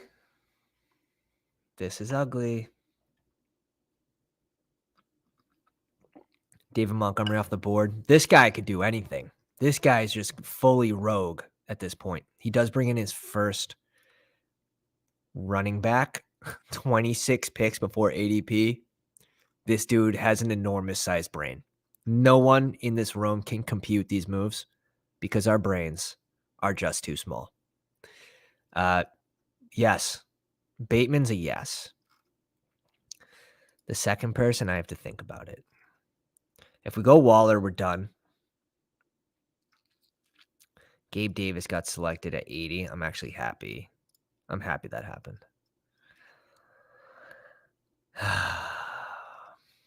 If we skip out at RB, our RB is going to look very, very weak at 108, 109. So let's go one receiver, one running back here. And we're catching up on our Mixon exposure in these last few drafts here, I guess. Mixon around 5. He's at 5% right now. Peanut butter and waivers. Welcome to the live stream. Evan says it's $10K to first, but it's a $5 buy-in. How many can you max for drafters? Is anyone playing on drafters right now that likes the layout? Like, is it comparable to Underdogs, or is the layout just kind of poo compared? Let me know. If Lamar's gone, where do you drop Bateman to? Honestly, it's more if Lamar's playing, where do you put Rashad Bateman? Because he shouldn't be going here. He should be going, man, in this Mike Evan range, for sure.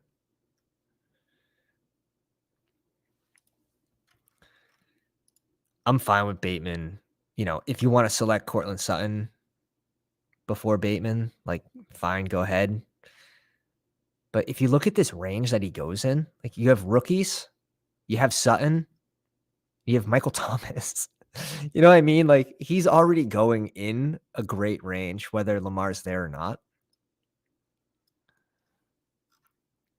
I don't think you can really drop him down.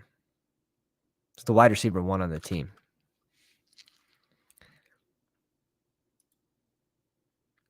But it's a good question. Not even close. It takes 1 hour to fill a fast draft.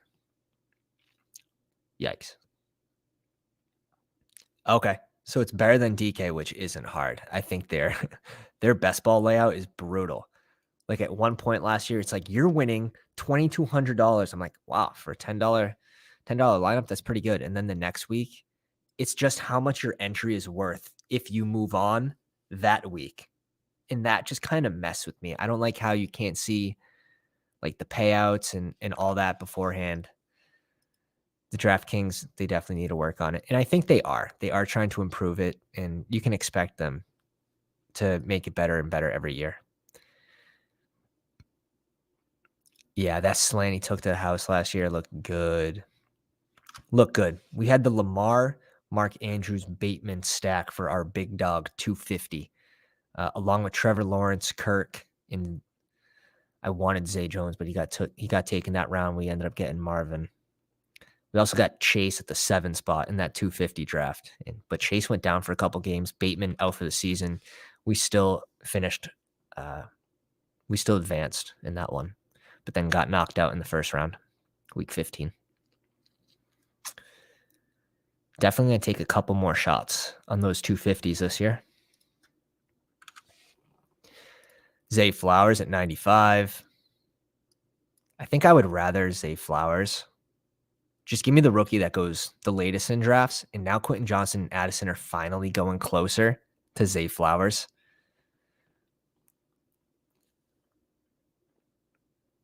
%13 Flowers, 7% Johnston. Addison's probably around 7%. I think I'm going to do an exposure video as well, going over these exposures that we have and just sort of our maybe where we drafted a little too heavy, maybe where we could have added a couple more times, a few players. I think that'll be an interesting video. As well as just overall strategy for the opening of a new tournament is so important. I feel like you're going to draft more based off ADP, in my opinion, when a tournament opens, while still trying to, like, identify who the risers and fallers can be. And it all depends how long it takes for a contest to fill as well. So like the BBM, which fills extremely slow, I'm going to want to pace myself throughout that whole draft. And I'll keep track. I'm probably going to do a spreadsheet of the exposures, where they start, where they're at 25% full in the BBM, where they're at 50% full, 75%. And maybe I'll do a last one at 90% too, if we're feeling froggy.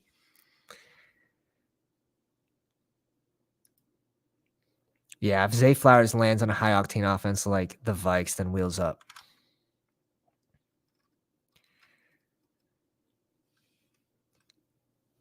What are we doing here? Perfect. Perfect. Leave us AJ Dillon. You know what? Leave us AJ Dillon or James Conner. He does. We're good at QB. We can't afford to go QB here. I think if we kind of strengthen our running back group one more pick, we'll feel really good about it. And we definitely need another receiver, in my opinion.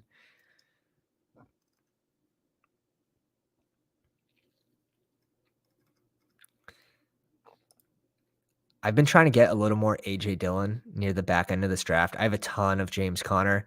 AJ Dillon has a locked-in, loaded role in this offense with Aaron Jones. Aaron Jones, another year older, restructured his contract.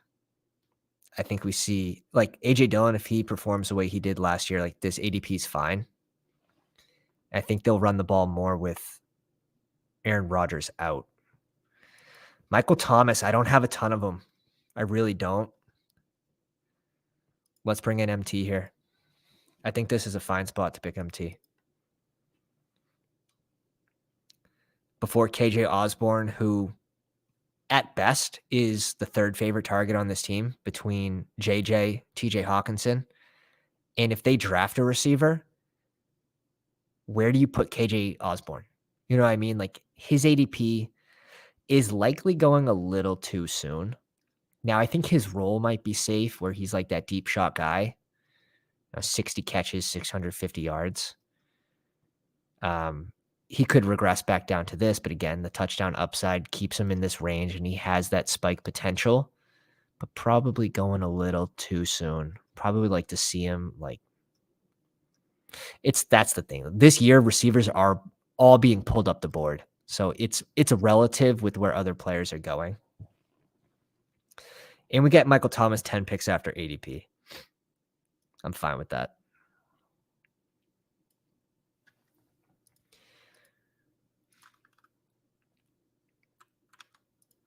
We're at 26 likes. If we get to 31, we are doing another draft after this one. I think it happens. Already linked me that team he was talking about on the Twitter machine. Oh, yeah. Jawan Johnson and Tyler Conklin at tight end. Yeah, this one might be a burner, but luckily it was only $3.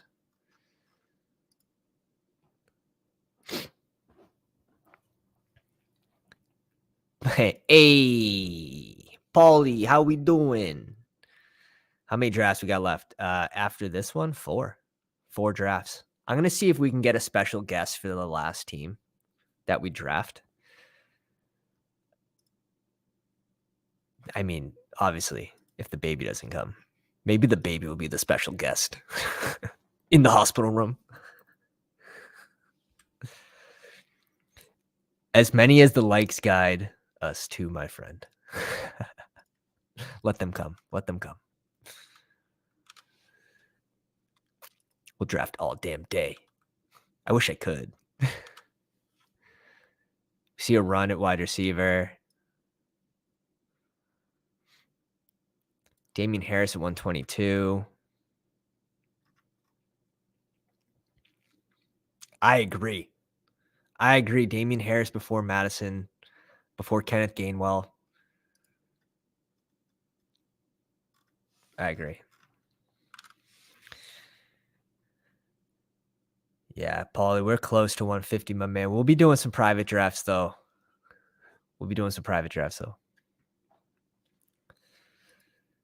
And I'm sure that people are going to be doing the super flex.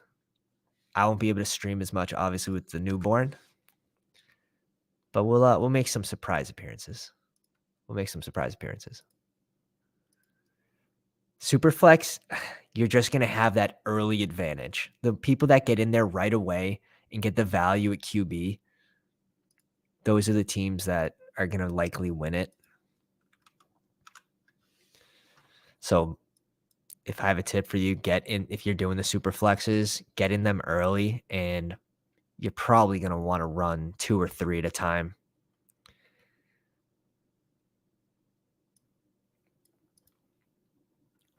P Ryan at 128.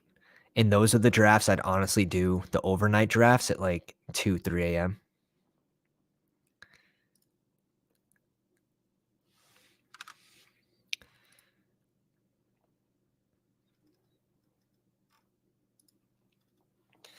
We have a super balanced squad right now.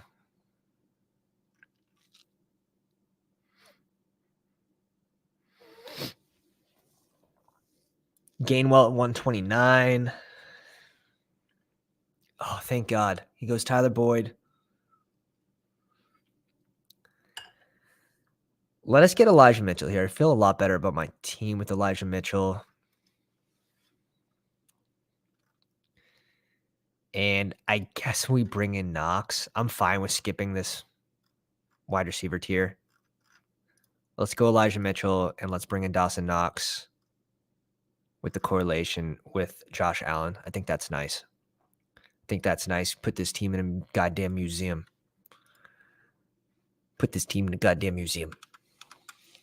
Just to be bumped out in the first round.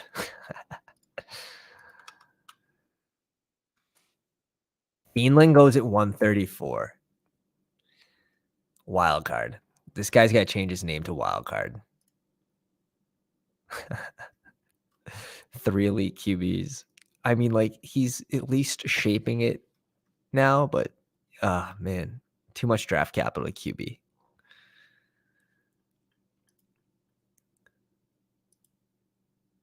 Artie says, I feel like there are so many super hard drafts now at 2 a.m. It's because you do have more sharp people doing those drafts, and still, I still think they're plus EV compared to, the 5, 6 p.m. drafts. All the Sharks go in them hoping it's going to be great. Then you just get surrounded by red badges. It's so funny. It says, not now that all you pounders have maxed art. 2 a.m. drafts are full of fish again. It's so true. So true. We got Patrick Mahomes at 29 the other night.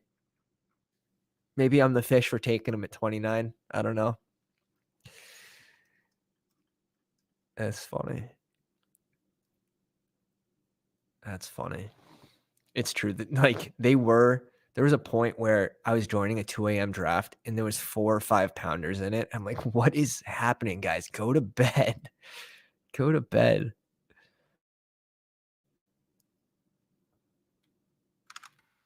This draft is filling extremely fast. So when we joined today, just an hour and a half ago when we started streaming, it was at 96.8. So 0.2% in an hour and a half. 1.2%. No, just 0.2%, right? In an hour and a half. It's going to fill. It's going to fill probably in less than 2 days.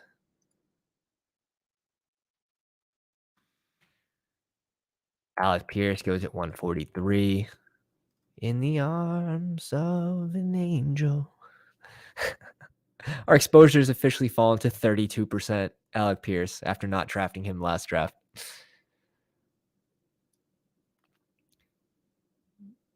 Gibson, if they don't touch it running back in the NFL draft, Gibson's a crazy value right now. I just think maybe risk is built into his price right now.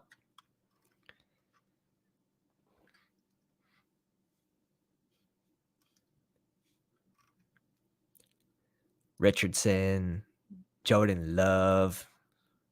Get y'all some love. He's got the Christian Watson correlation as well. Chez building an absolute dime piece of a team. I don't mind the Dobbins pick as well, someone who catches passes. We'll see if Lamar is the QB, though.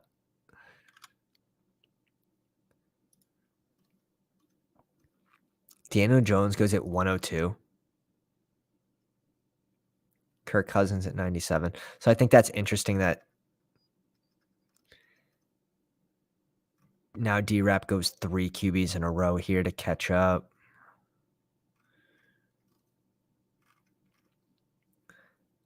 Alley, VIP, Joe Burrow, and Tua. TB Bucks, Drew's got Aaron Rodgers, Jared Goof. And that's it so far at tight end. Does have Garrett Wilson.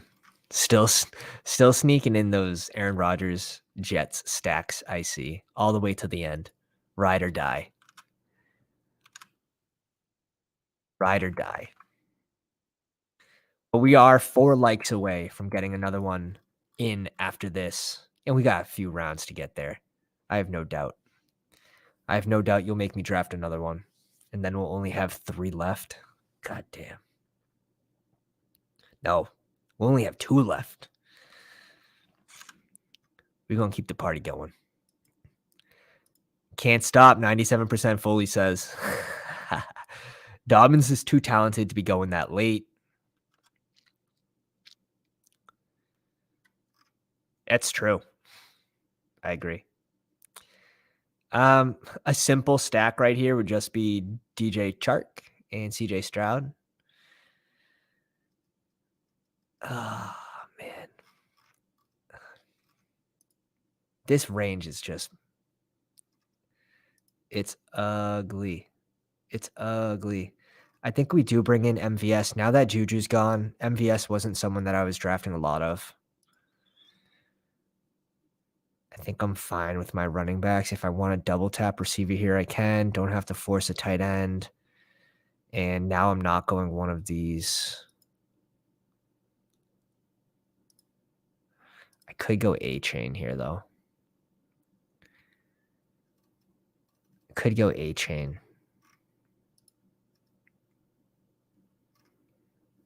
Let's do it. Let's bring in A-Chain. About, what, 10, 11, 12 picks after ADP? 149. So 8 picks after ADP. There's the math. Again, we're balanced. Keeping it balanced. Where's my Marquez Valdez Scantling ADP at? It's at 2%. And the reason for that is KC came out and they said that they're not going to change their wide receiver core, and then they let Juju go to the Pats. It's like, oh, shit. Like, maybe I should have a little bit more MVS. Now, I don't think he's a good receiver. He had a terrible season even during Aaron Rodgers' MVP season. But he was being drafted, way earlier than this last year. So I think he's in a better situation now. And he's going later. So maybe I should have, even if I'm not high on him, probably around 4% in this offense. And at 42, what is up? My man says, what's up, Pound Town?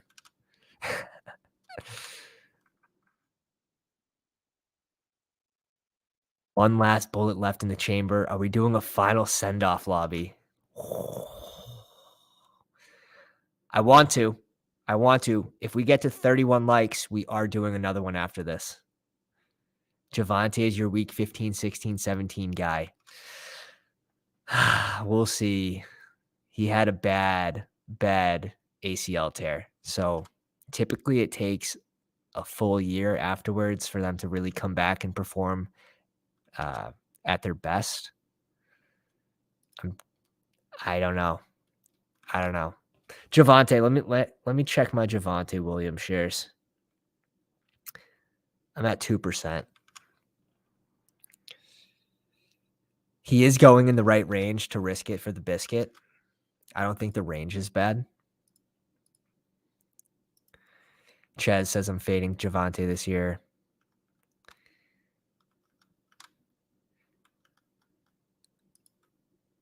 Oh, we're in the clock right now? No.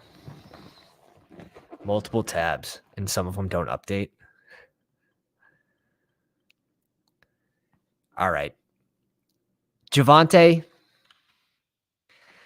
thing is, when he falls a little bit past this ADP and some of those running backs that I like in that range are gone, like if J.K. Dobbins goes off the board before Javonte, like here, and you have Pacheco, Cam Akers, Montgomery, Jamal Williams, I'm actually okay going Javonte. Tyler Algier, this ADP can be blown up in the NFL draft. Same thing with White. Cook, they brought in Damian Harris, but I don't think that's necessarily the worst thing. Like James Cook wasn't getting the, 3rd and 1 on the goal line touches anyways.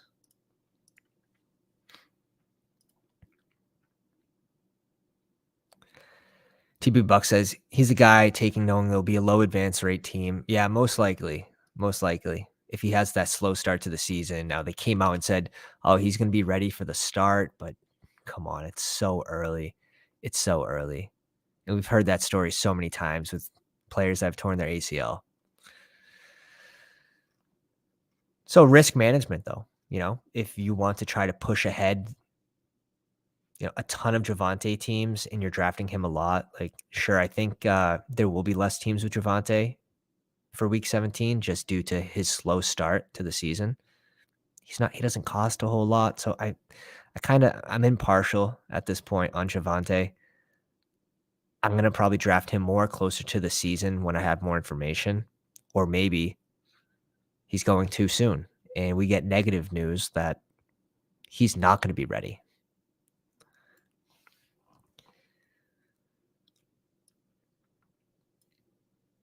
But yeah, I think my 2% is a little too low for sure. You think Najee's bad? No, I don't. Najee's going in a really good range where there's a tier drop off after Najee Harris. So after 36 here, he goes at 41, but we reached a little bit. Like the next running back off the board is like Dalvin Cook by ADP. He's going to get a ton of work this year. Maybe they improve the O-line. We did see them sort to come together at the end of the season last year. So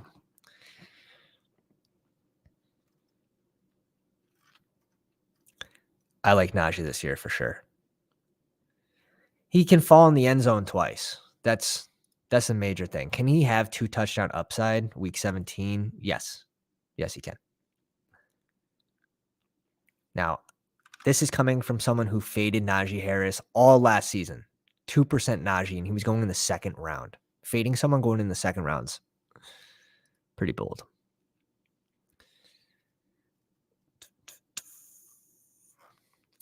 If I had a Pittsburgh pass catcher along with Najee, maybe I would bring in Kenny Pitts here. That being said, Curtis Samuel, welcome to the team.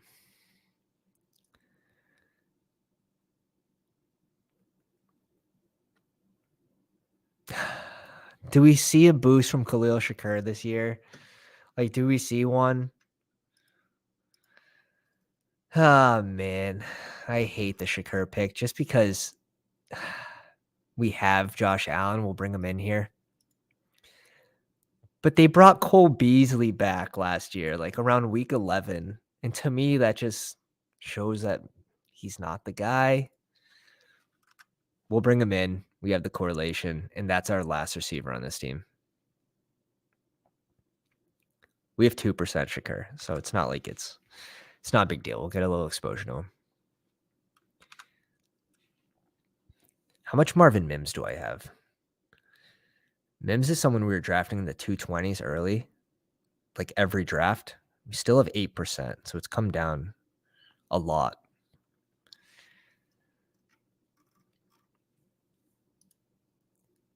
To 190. This is a good looking team by Drew.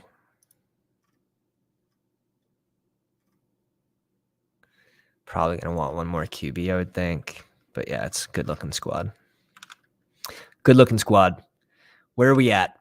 We are at 27 likes. If we get to 31, we're going to get another draft going after this one. We have 3 drafts left on the big board. I have 24% Mims. Been drafting him the whole time.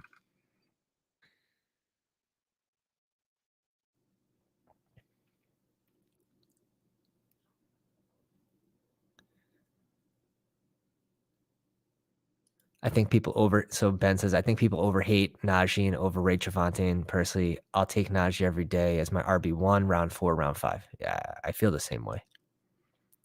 Javonte is a guy you can take 15 picks after ADP, not earlier for me. Yeah. So I'm on board with that. And at 42, 16% Javonte Williams over here. I think he'll be fine if he's healthy. I can't see P. Ryan taking a large amount of his workload outside of third downs. His ADP seems very fair.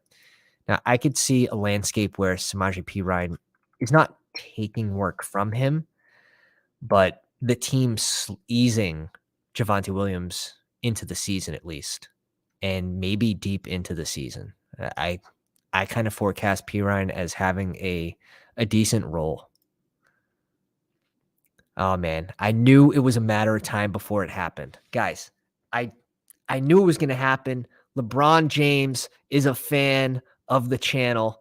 Can we get a pounders in the chat? Drafting from the 5, Cup JT combo is nice, but onesie positions feel shaky. All right, let's peek it. LeBron. I knew this. I knew you were familiar. Yes, D-Rap is a pounder. Cooper Cup JT, Debo, Jerry Jeudy, Jameson Williams, Mike Evans. Beautiful. Goes Javonte, Rashad White, Khalil Herbert catches up at RB as well. Trey Lance, Russell Wilson, Derek Carr. So you have the Russ correlation there with Jeudy and Javonte Williams. I like that a lot. Taysom Hill with Derek Carr. Again, you bring in Tim Patrick. That'll be ultra nice if they trade away Sutton as well. Tyler Higbee, Terrace Marshall. I think the team's fine. You might need 4 tight ends on this team.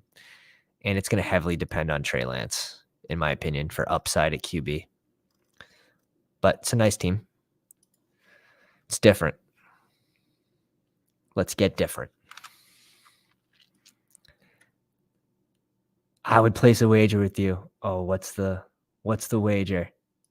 Let's put it on the board. I'll write it down. Let's put it on the board. Javonte Williams under 1,000 yards rushing.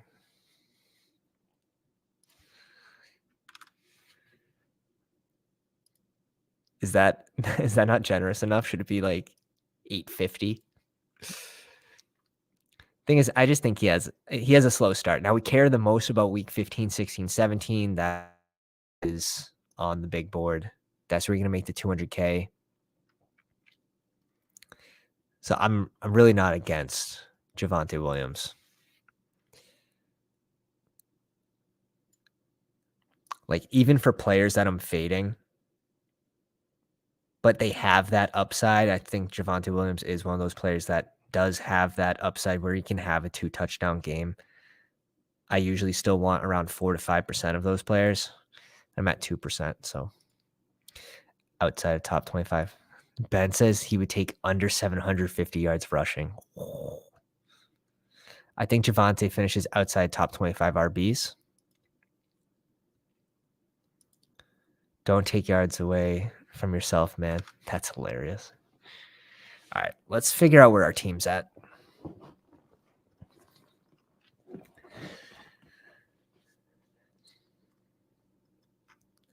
I mean, we could stop at 2 tight ends. We could stop at 2 QBs.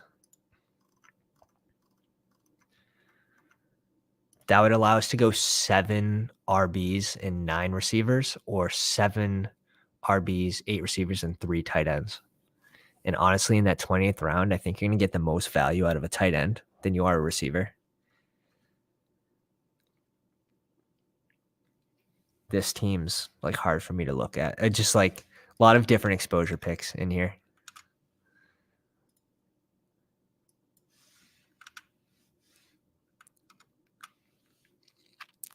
Slayton off the board, Mechie off the board.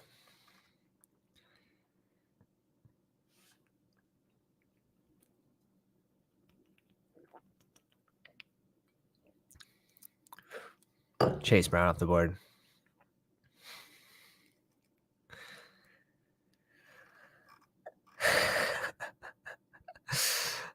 Did you guys leave me no choice? Do I have to go a naked Jimmy Garoppolo 34 picks after ADP?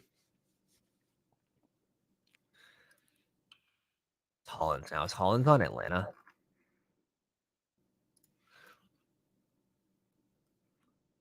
Like, fine. Fine. Fine, I'll take him. Fine. We could go a late Hooper or something, which is so gross. I need a running back. CEH or Dearness Johnson. I don't have ETN. Let's go Dearness Johnson here. I'll find a way. I'll find a way to correlate this, Jimmy. I'll find a way. Austin Hooper, OJ Howard, Amir Abdullah. He's gonna steal carries away from Josh Jacobs. Oh wait, no, we didn't. Easter Bunny, welcome to the live stream. Thoughts on going Hurts, Allen, and Kelsey start when possible to get unique builds. I'm going to like that a lot more in the 18-round drafts. In the 20-round drafts, other teams can catch up to you when you go those elite QB, elite tight end starts. They're not my favorite right now. But when we get to the 18-round drafts, that advantage is so much more exacerbated. So I definitely like it. It's just when you go elite QB followed by elite tight end, you're going to spread yourself thin at least one position. So my advice, if you do that start, you don't want to be bad at wide receiver and running back. In my experience doing those starts, I want to then probably double tap receiver, and maybe out of my next 4 picks, 3 of them are receivers and maybe one's a running back. I'd rather take shots at those late running backs like Elijah Mitchell, AJ Dillon, and maybe some like a Dearness Johnson finding RB1 value on their team, right? If CMC goes down, if ETN goes down, maybe you find an RB3 here. Maybe you find an RB2 with Elijah Mitchell. So that's my advice for those starts. Javante's being drafted outside the top 25 RBs. Count them out. 4, 5, 6, 7, 8, 9, 10, 11, 12, 13, 14, 15, 16, 17, 18, 19, 20, 21, 22. He's drafted in this draft is RB22. So Ben is giving you 3 spots. 3 spots. He says he has to finish outside the top 25. That sounds like a fair bet. No, it sounds like a fair bet. He's giving you a free spot. 2 free spots. OJ. Yeah, I kind of agree there. They do have Hooper listed as the tight end 1 for now on that team, but I sort of agree on that take that OJ Howard over Hooper. Max Sauce, what's up, my man? Welcome to the live stream. Just waking up. How many drafts we got left? We got 3 left. And if we get to 31 likes, we will do another draft.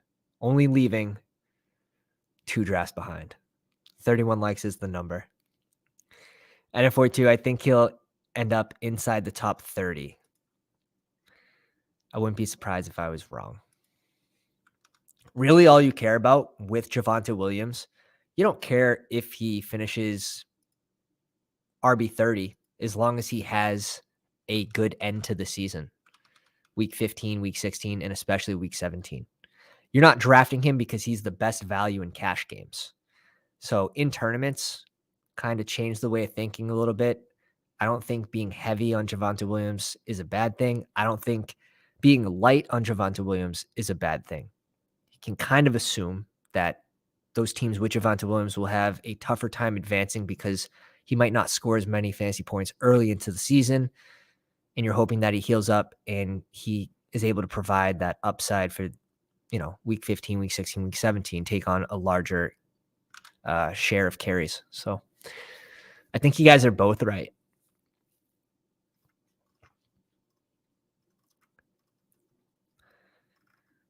And we're done at QB.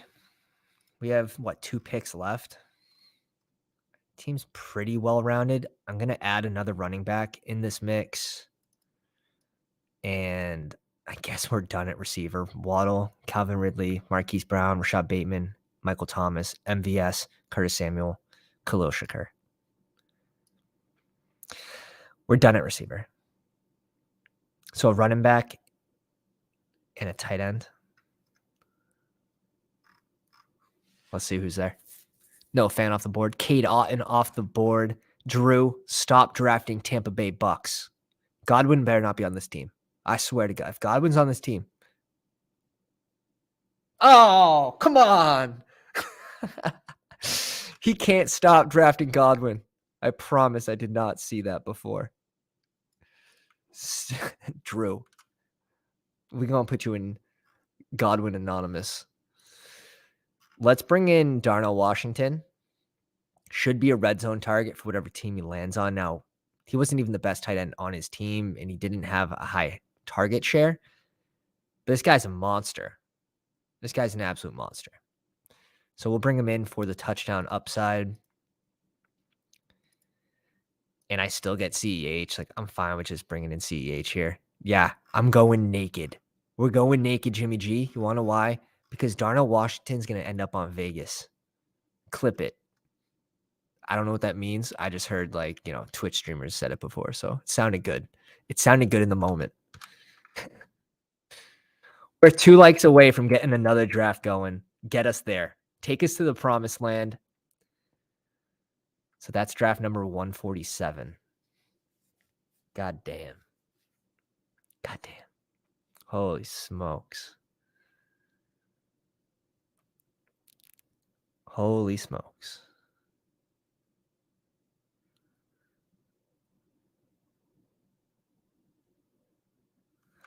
We'll go over these rosters real quick. It might give you guys a minute to catch up on the Lycadelics.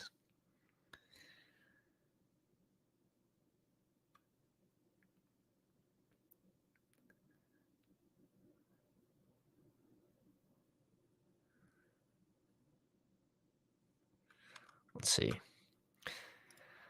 Palmer off the board, Ross off the board in KC.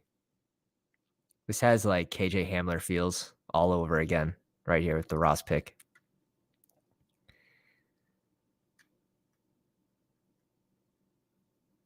You missed me. Ask the chat to draft Godwin. Yeah.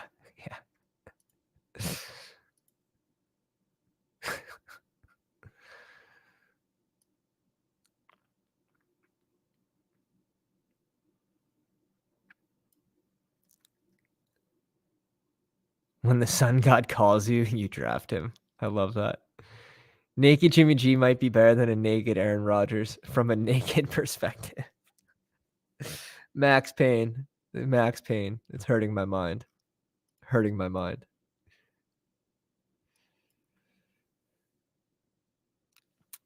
All right.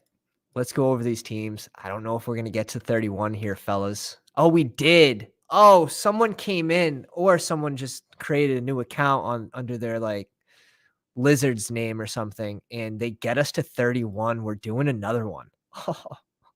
We're doing another one. Let's quickly go over these teams. Where are we? Is this the right? Yes, this is. Let's quickly go over these rosters here. I have to put that we did these live as well afterwards. Nope, this is the wrong draft. Hit the refresh button on this. Damn. So that was draft number 147. So we have 3 left.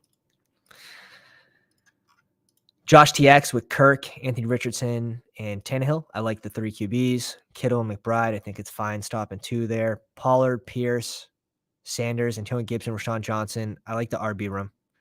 Handcuffing? I don't know. Maybe you tell your story that Pollard has a great... No. Ronald Jones has a great week 16, 2 touchdown game. Pollard, has 6 points, and most of the Pollard squads are knocked out. Ronald Jones for your team brings it forward, and Tony Pollard has a great week 17. That's what you're telling yourself with this narrative. Now, I'm not typically doing that a lot, but I think you can do that with Elijah Mitchell and CMC especially. Justin Jefferson, DK Metcalf, Terry, Jacoby Myers, Guy Moore, Jalen Hyatt. I like this team. Josh, another good draft. Number 2 today. Chez, Lamar, and Jordan Love. He's got 4 tight ends. Not surprised. I think that works. Getting Irv Smith late, too. It's perfect. Chubb, Dobbins, Charbonnet, Demon Harris, Warren. I like the running back group. I think that's strong. Chase, Olave, Watson, George Pickens, Zay Flowers. Yeah, I think you smashed this draft, Ches. I think you smashed this draft. The 4 tight ends, I thought you're going to be weak somewhere, but honestly, if Lamar has a season he's supposed to and can, that's a nice draft. Good team. Batch 9, CJ Stroud, Mac Jones. So usually Batch is the QB hog, going 3 or 4 QBs with a few elites. This time he goes CJ Stroud and Mac Jones. Mark Andrews and Hunter Henry, so you got a little correlation there already with New England. CMC, Kenneth Walker, Dalvin Cook, DeAndre Swift, James Cook, Alexander Masson. So maybe a little too much draft capital at RB. I would have liked to seen a third QB with this crew.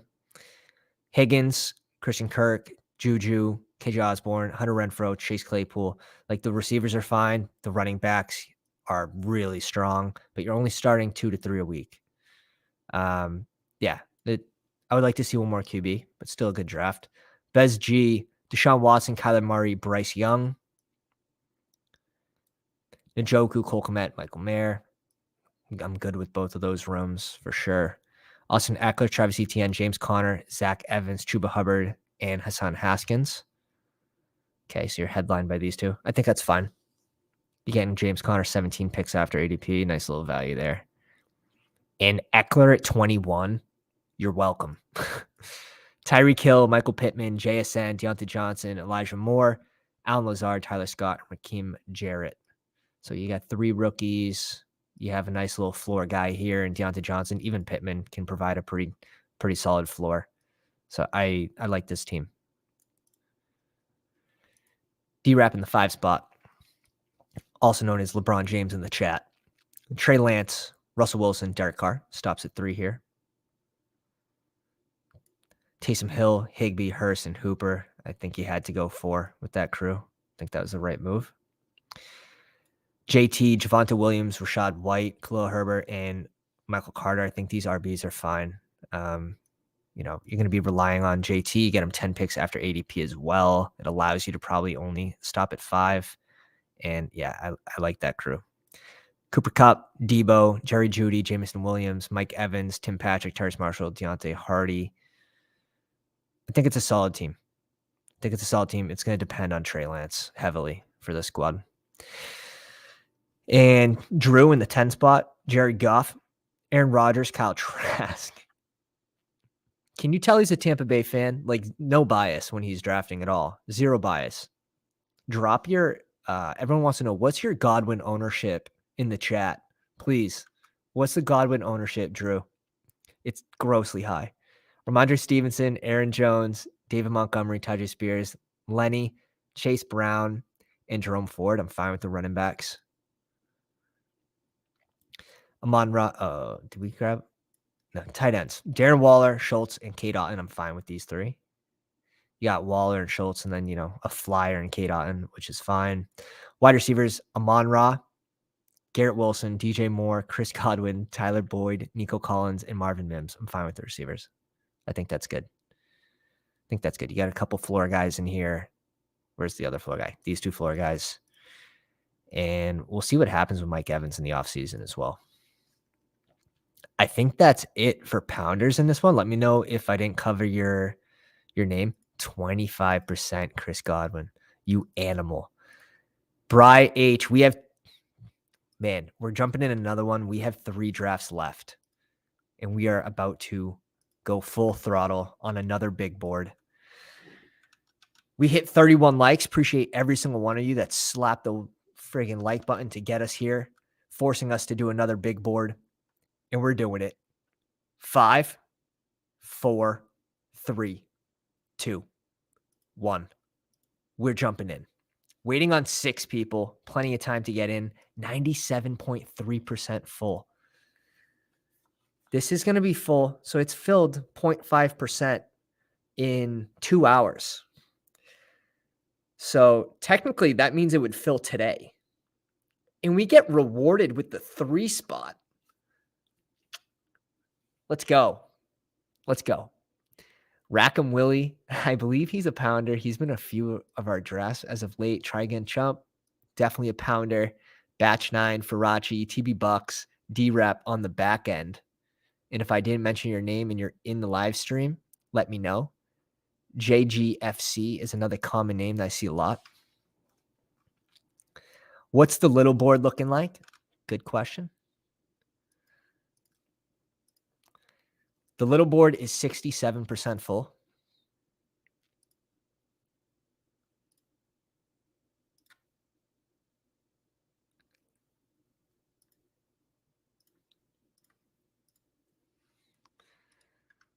$67 full. Damn it, I missed my last chance. You got in the draft before us? All right, NF42. This is just the beginning for this offseason. This is just the beginning. Let me see my CMC ownership here. I think it's actually relatively low. It's directly on par. It's at 8%. Let's bring in CMC. I guess we're starting a running back with this build.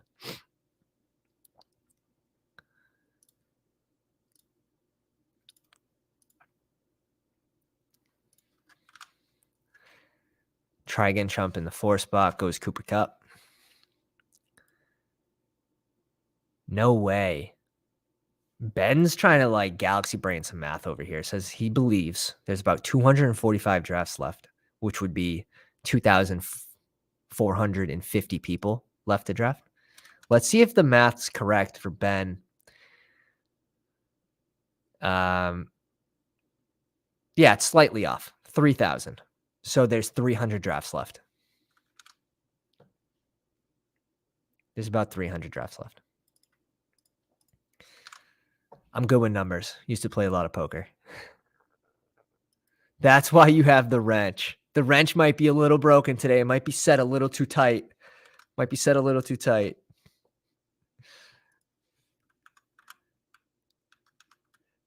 see Kelsey go at 7 here.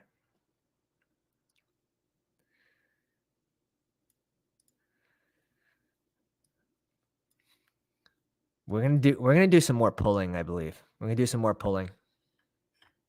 If the pound allows. Pat's on my shit list now. How dare you call Godwin a floor guy? Hey, all right.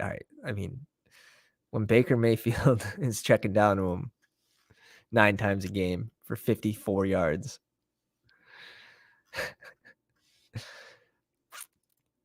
Yes. Are you talking about the little board or are you talking about the big board? A slow draft for the big board as your last draft is actually super interesting.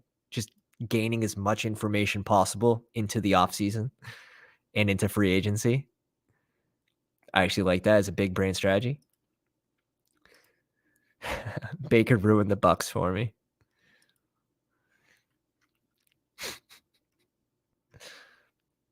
Farachi says he has 5% Godwin, by the way. Evan says I take what the room gives me. You have to go out there and get it. Just like this. AJ Brown, Jalen Hurts start. I love this start for you.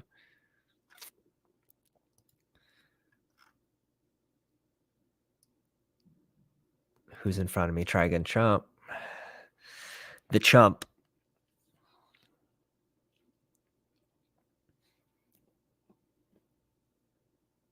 What's he want to do?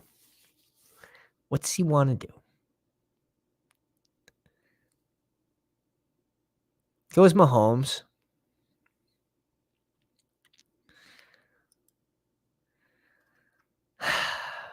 Let's bring in Devonta Smith.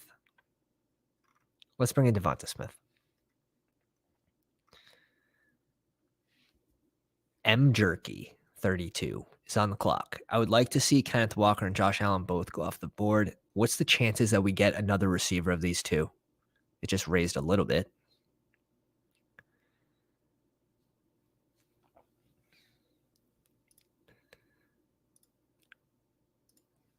Two more spots left in a slow draft. If anyone wants to jump into it with NF42 for his last draft. Oh, shit. So DK actually does fall, but we're going to get more different by dragging DeAndre Hopkins into this squad right here in the third round, because D-Hop is not someone that's falling to 46, and his ADP has been consistent throughout the whole draft. Now, maybe he's fallen here before, right? It's not like it's never happened, but it's far under 1%. So it's a way to get different with the CMC Devonta Smith start instead of auto picking DK Metcalf every single time. How big of a difference is DeAndre Hopkins from DK Metcalf in reality?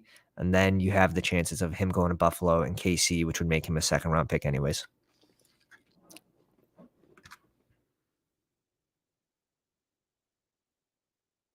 Flex the brain. Gotta massage the brain here. So we're up in 13 picks, around 46 to 51. There's typically no running backs left in that range, but that's good because we have the CMC start. So we're fine with that. We're off to the races. Get on your horse. Get on your horse.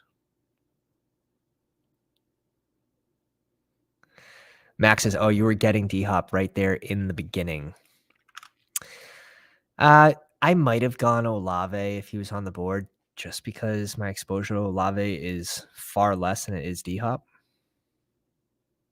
I still have 10% Olave. I've cooled off as of recently as he's pulled down, or he's pulled up the board, I should say.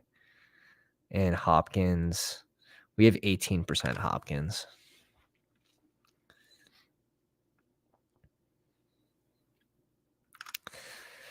Yeah, I'm not doing this every single time. I just think near the end of the draft where we have 150 of them, how can we get different where it's not a super negative EV play, but we can still get a little different from the rest of drafters? I think that's an easy way to do it. Pulling him to this 1, 2, or 3 spot, I think is fine. Like, how many teams are going to have Justin Jefferson and D-Hop? You know what I mean? And D-Hop's only going after DK and Debo, so it's not like you're pulling him in front of, like, 5 receivers. Can week 17, can D-Hop have a better week than DK and Debo? And does CMC pop off for 35 points that week? Does Jamar pop off for 35? Does Justin Jefferson pop off for 35? That's where you can get that maybe small advantage. Risk management. Wouldn't do it every time, but I think it's interesting. We do get gifted DJ Moore here. So we accept gifts at the pound for sure. It's the closest thing I can get to a tip with having under 1,000 subscribers. If you haven't already, drop a like on the video so maybe someday we can get 1,000 subscribers. Oh, man. It's never the goal. I'm here to have fun. Get as many big brain takes in here as possible. See JMO going at 47. Aggressive. He started around 78 for ADP. If I look back to my first draft, all the way back.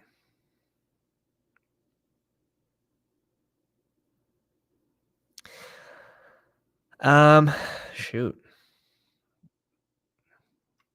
I think I just go Lamar Jackson here. When we're talking about upside and we're talking about value with QBs, the fact that he's going close to Justin Herbert, I think Lamar is right now probably the best value QB. Has the rushing upside. Now, I like Justin Fields here as well. Justin Fields should most likely be going in this 20-29 range.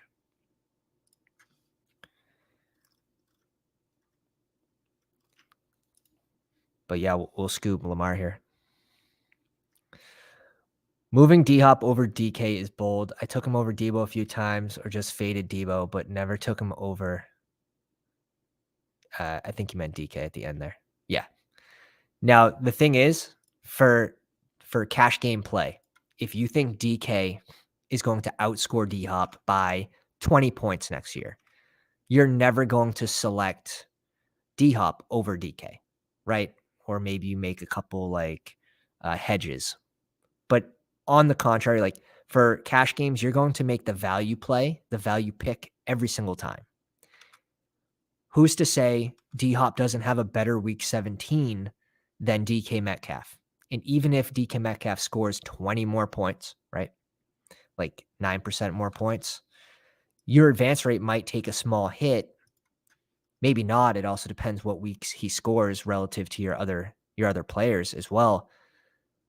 But week 17, can D-Hop have a week better than DK? Yes.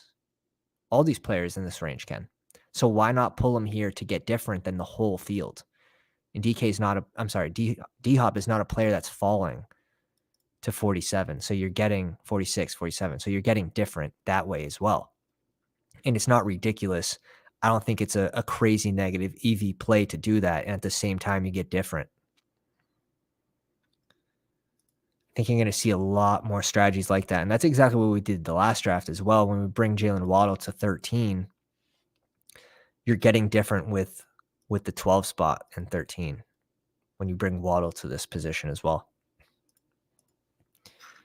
But you have to be careful with who you do it with.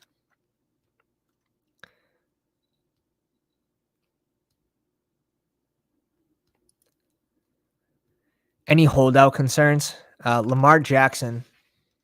Someone brought up a good point, and I wish I could cite who it was. They said Lamar Jackson has made around $9.5 million in his career. And if he plays this year, he's going to get paid $32 million. Are you going to sit out? You know what I mean?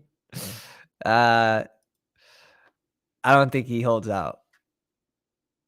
Oh, we get Dobbins to follow us in the spot. Dotson's already off the board, though.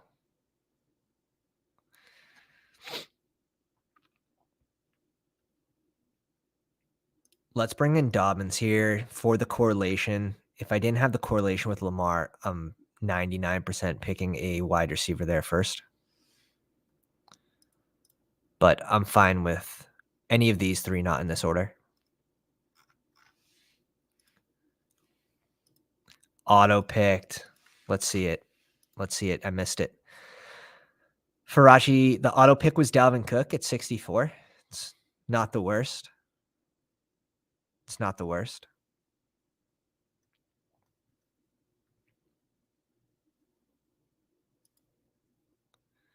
Deontay Johnson's off the board.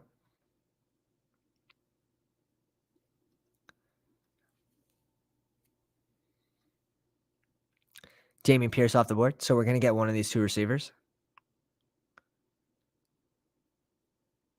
I don't mind who it is, really. Shit. But if you're going to give me the choice, like my Treylon Burks ownership, oh man, I should have this up right now. I got time. My Treylon Burks ownership's at 19%, and my Tony ownership is at 2%. Let's go ahead. Let's bring in Tony. I should have more than 2% Tony, especially after the Juju news. I wasn't selecting him nearly at all at his ADP when Juju was still supposedly going to be back in KC. Now, I don't think his target share really gains, I don't think it's going to gain 7, 8%. I don't think he'll be that 22% target share type player, but he still has 2 touchdown upside. Herbert was the auto pick at 57. Who did you want there instead? Were you going to go receiver like Tyler Lockett, Brendan Ayuk, or Marquise Brown?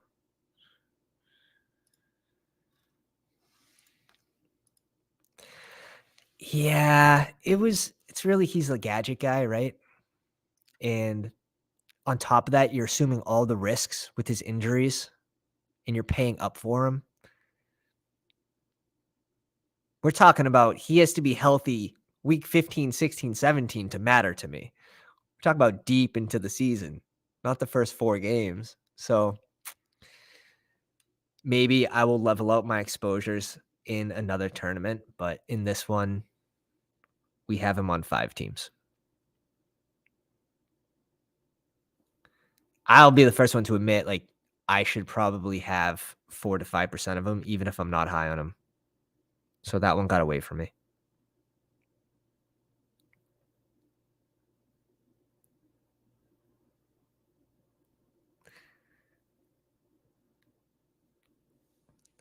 And that's just tournament style thinking too. Like you're going to want to, this year at least, I'm leveling out my exposures a little more than I have in the past. I love this range. I love this range. I wish I needed a running back in this range. And I wish I had more coffee in my cup. We're at 33 likes. LFG, if we get to 40 likes, we're doing another one. We're doing another one. God damn. God damn, god damn. Are we on the clock? Let's go. Let's go. Crowd goes wild. Let's go. We're bringing in Zay. I love it. I love it.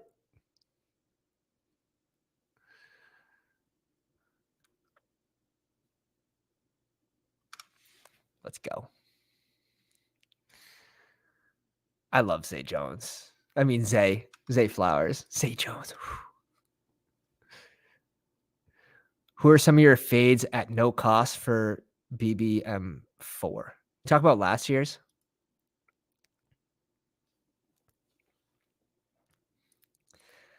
If Christian Watson or Tony are what you need week 17, it's going to be a rough year for me. It says Drew. Oh, crap. Honestly, now that Green Bay moves on from from Alan Lazard and free agency is not deep, the Christian Watson pick is looking pretty good. I'm at 10% Watson, so I wasn't super high on him at first. His ADP has fallen a little bit, so I'm scooping it on the back end. Zach Charbonnet. Okay. I like needing a running back in this range too. Njoku's off the board. This is probably going to be a 3 or 4 tight end team.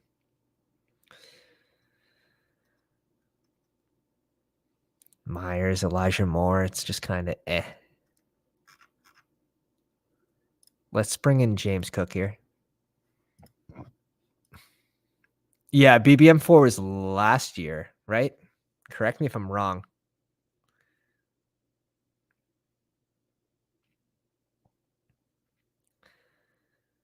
But who are my fades right now? Well, let me scroll down to my exposures. Drake London's one at this ADP. If you want like my hottest take, my biggest fade right now is Drake London. The thing is, I had a lot of hot takes in the first round and second round last year that we smashed. Right now, I think Travis Kelce goes a little too soon at, he's at like 5 or 6. I think he's at 6 now officially. Tyreek Hill is bumped in front of him.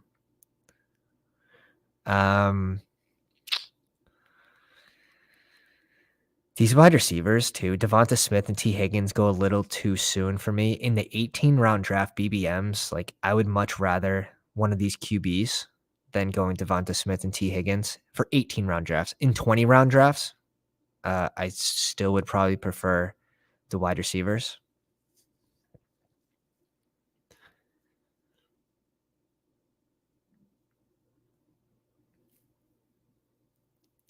Running backs in this range, I'm probably going to fade ETN. Like he'll be around 3% ownership. Bijan, I haven't been super heavy on just because I think he's being drafted near his max. Like he has to absolutely land on a smash team. Karain, other Pat. Yeah, last year we had a lot of smash fades. And if you can fade the right person is just as important. If you can identify the players you want to heavily target. Like we ended up with Josh Jacobs 17% last year, which helped a ton. But we also faded Najee Harris, Cam Akers, Kyle Pitts. They were all around 2 to 3% ownership. Now some of those plays are some of my favorite this year, like Najee in the 4th round, Kyle Pitts, although my ownership doesn't really show it for Pitts. I like Pitts better than Drake London. We're at 8%.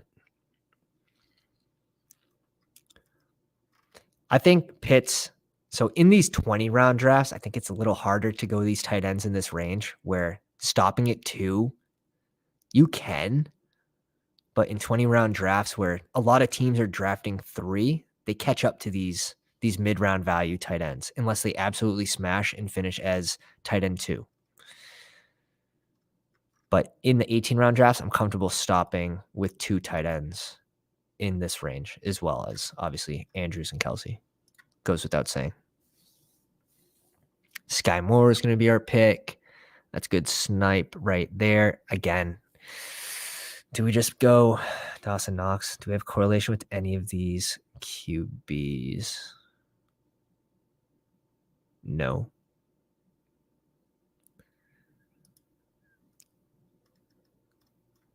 Let's bring in Damian Harris. Got James Cook and Harris. I think it's fine to have your handcuff here because they're going to be used in different situations. And maybe one has a good week 16 and pushes that lineup forward. And maybe the other smashes week 17 and there's lower ownership because the other one got you through. Yeah, we're telling big brain stories here with this lineup. We're telling big brain stories. Jack, welcome to the live stream. Says, please give me ETN all day, even after Dearness Johnson gets signed. I think Johnson's going to take those goal line carries. And they also have JaMychal Hasty. The thing is, if they utilize ETN the way that we all thought he should be utilized, and we're not coaches, yes, I love ETN's profile. He wasn't even averaging 4 or 5 catches a game, right? 35 catches in 17, 18 games. It's not good.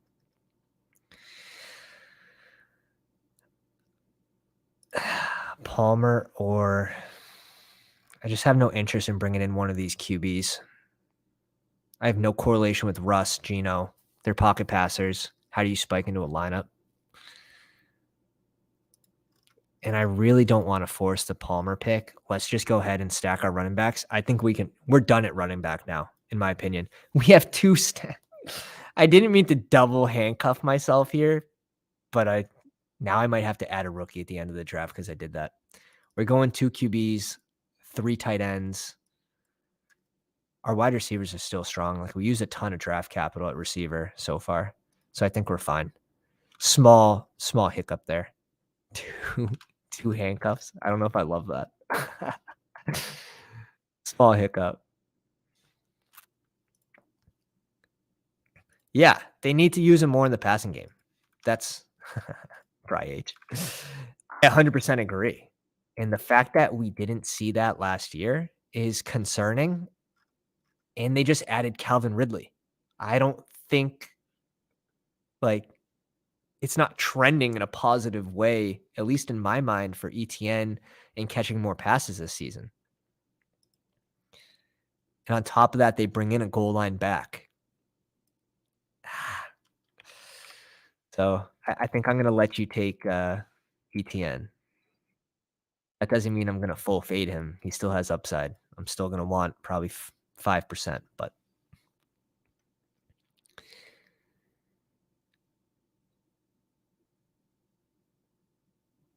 Snoop could get more touches too. Poor Snoop. Snoop Connor. Does he even have an ADP? He has an ADP. He officially has an ADP.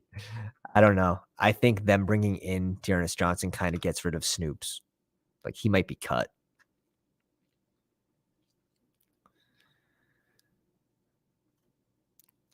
God damn. If this wasn't a double handcuff situation, we'd be done at running back. I think I kind of screwed myself there. Knox goes at 131. Nice.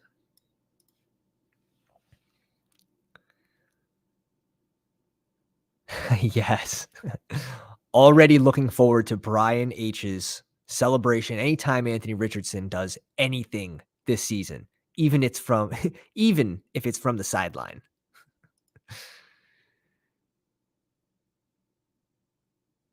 Farachi says this is shaping up to be one of my ugliest drafts. Let's take a quick peek here. Farachi has Justin Herbert and Trey Lance at QB. Tight ends, doesn't have a tight end yet. Wide receivers, CeeDee Lamb, Debo, Drake London, Quentin Johnson, Darnell Mooney, like pretty strong at wide receiver. Running back, Alvin Kamara, Joe Mixon, Dalvin Cook, and Bijan, strong at running back as well.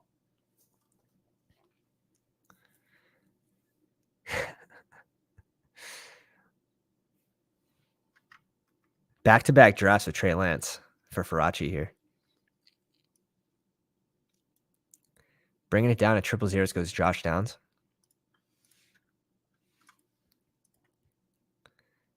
Hey, we got another Pat in the chat. Welcome to the pound, my friend. Jerry Goff really falling. Yeah, and I just have zero Detroit correlation to bring him in here. Like, how does he spike off week 17 so largely that you beat 469 other lineups? He's not getting there on the ground. I mean, even if you have Swift, you could tell yourself, yeah, I'm bringing in Goff here, but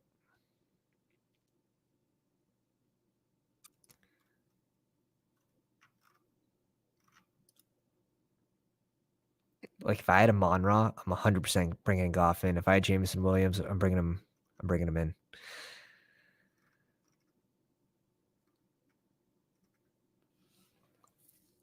I'm sweating right now in this pick. Okay. All right, we get our guy. We knew it wasn't going to happen more than a few times today. We get our guy Alec Pierce to fall to us. That's an Italian last name. Sounds like a friggin' form of pasta. Regali, welcome to the live stream, my friend. I'm at 40% ETN. Let's go. Hey, strong stances win dances, or you leave the dance early. That happens sometimes. Max Sauce says the snipe.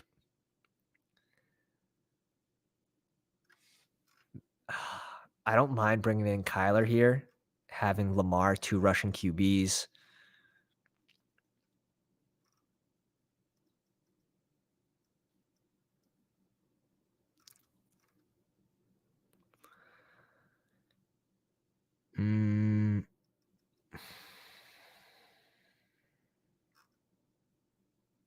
I don't mind bringing in Kyler. Again, I don't think he's going to have a good start to the season. He might not even play. Who knows? At this point, I would guess up to 4 or 5 games max. But we have Lamar Jackson, who should be able to provide a nice floor for those games as well. Watch, we're going to get 0 points at QB for the first 4 weeks. I'll take that chance. At least you do have the upside of 2 Russian QBs for the playoffs. And I don't think Lamar's holding out. He's playing football this year for $32.5 million. Yeah. This is pure stocks thinking, and I think this is correct. I feel obligated to take some Trey as he falls because I was taking him around pick 100. So in stocks, you keep buying as the stock falls. I think that's smart. It's a way to leverage and hedge yourself, but man, I don't know. I'm sort of off Trey Lance at this point. I have 5% as it is, so I haven't been heavy on him. I think I've taken him a little more over the course of the last 2 weeks because he has fallen a little bit. But I think that situation in San Fran's so muddy. It's so muddy. Who ended up getting Goff? Jerky? He only has 3 receivers, though. The red badge, Jerky. Paying the rake? Max Sauce, what is your underdog name? Are you in this draft right now?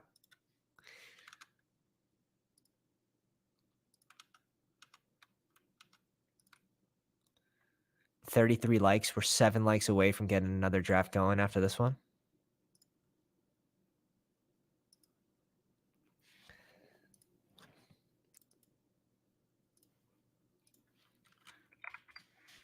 Oh, Pounders in the chat. Got a subby. Appreciate you. Welcome. Rackham Willie. That's what I thought.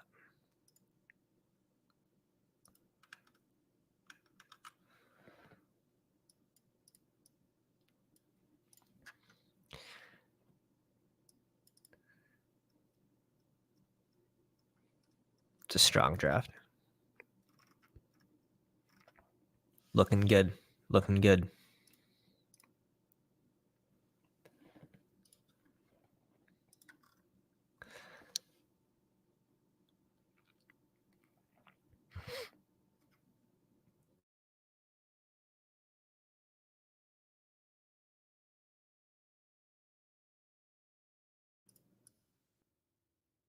Do.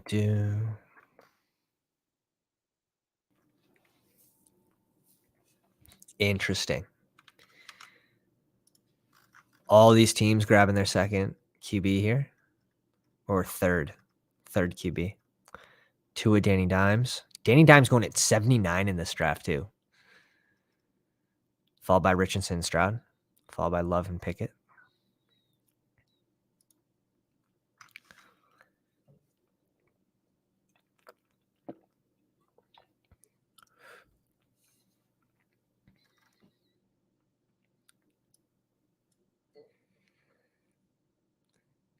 Come on, Chomp.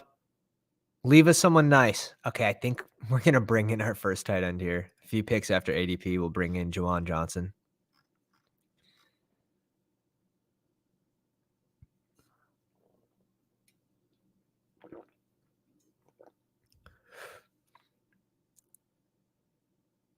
I can't believe I did that. I don't mind handcuffing one of them in a single draft, but to handcuff both of them is kind of ugly. I was aiming for Pierce. Oh, of course. Of course. The snipe happening at 142. You know I'm not letting my guy pass me, though. You just have to expect that. 32% chance that I'm taking him there. Maybe even higher, if I'm allowed. It sucks that I did that because I do have to add another running back here.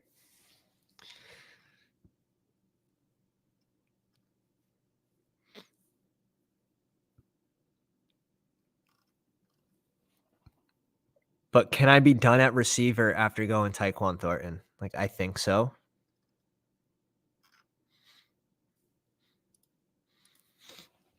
Like, I think I'm done at receiver here. Spent actually a good amount of draft capital. So we're going 7 receivers. That might allow us to go 4 tight ends. We're done at QB. I think this team's going to end up pretty different and interesting here. And how many likes away? We're 6 likes away from doing another one after this. So it might happen. That would leave just one more draft. Damn.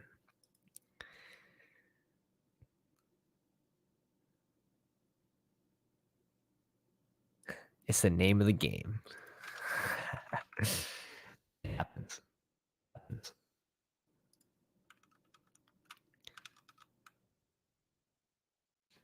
I have so many freaking tabs open. I can't find the board. Here we go. Hunter Renfrow goes at 176. You see Kendra go at 175. Rashawn Johnson at 174. I like these prospects. Jalen Warren off the board at 177. Everyone's pulling these RBs down a little bit. Besides Rashawn Johnson. Saw Sean Tucker go at 168.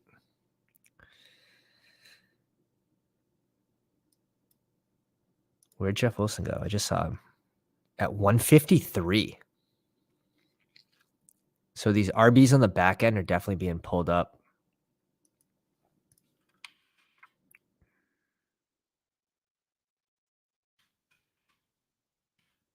Around 190 now. So tight end and RBs, this is basically what we're looking at right now. Tight ends and RBs. Curtis Samuel off the board at 182 just seems like a really good value right now. Liking this wide receiver core from our man. Tight ends are fine right now. Watson, Rodgers, Jimmy. Also has the Devontae Adams correlation. It's looking good. It's looking good. Play McBride off the board. Got his 3 tight ends for Drew. Wide receivers are looking good. Running backs are looking good too. QBs are looking good. Nice looking teams. As expected, the Pounders in the chat drafting like it's mid off season.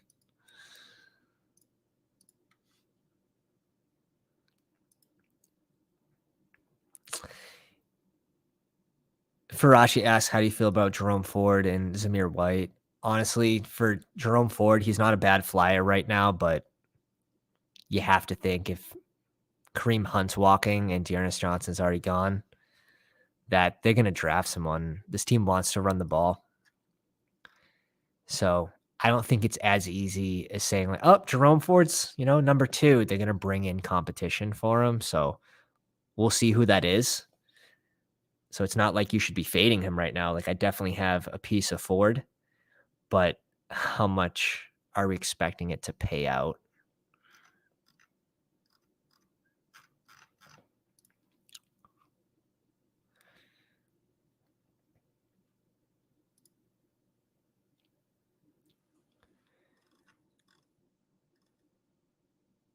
Gerald Everett, Hayden Hurst.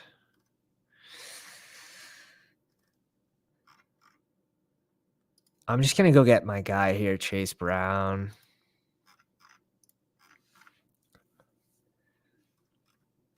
We're done at running back. And Zamir White.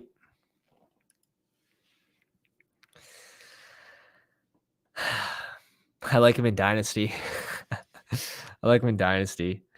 He is that 3-down type, like size, but on the big board, he's just a handcuff that was underused last year. 17 touches. It's like very similar to like Pierre Strong, 17 touches.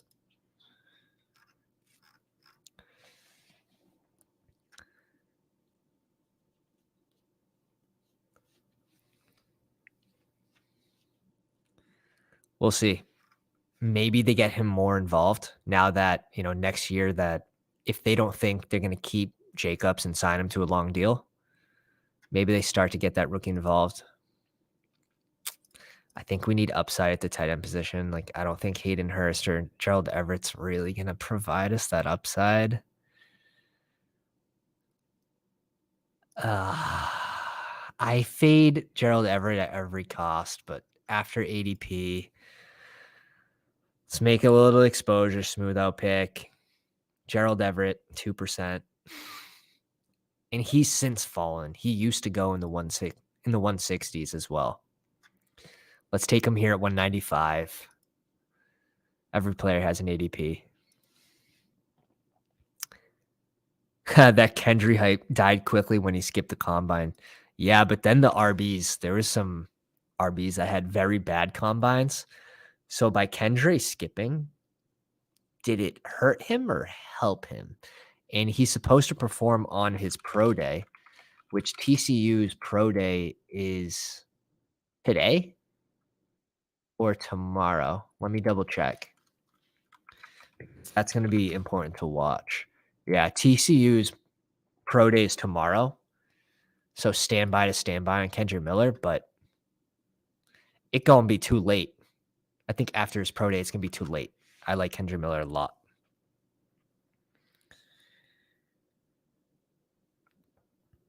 Clearly, 22%. It's tough, right? It's like, are you going to go a rookie in this range, or are you going to bring in someone like Lenny, right? Gus Edwards, who I think could be drafted out of his position as RB2 in Baltimore. CEH, I'm kind of coming around on. But that's going to depend on if Jerick McKinnon resigns or not. That's why you got to like balance, right? We don't have all the pieces to the puzzle. So you have to balance and you have to sort of make some assumptions of what's going to happen. Irv Smith, we were trying to push him to round 18. Nice snipe. It's a good pick. Because honestly, if Cincinnati doesn't hit tight end in the draft, he should be going around this Juwan Johnson range. Now, that doesn't mean my expectations change for Irv Smith. I still think he has a year that's similar to Hayden Hurst. But if Cincy doesn't bring back Mixon, they're going to save a shit ton of money. And this is going to be a team that looks very different without Mixon and Pirine. So do they get the tight ends more involved? There's a potential. So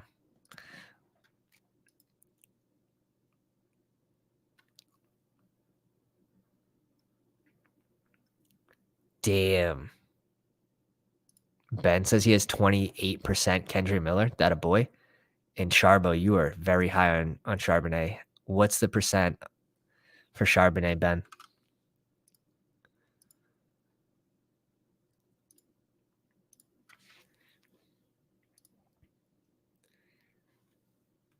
We've been live 39 of the last 40 days.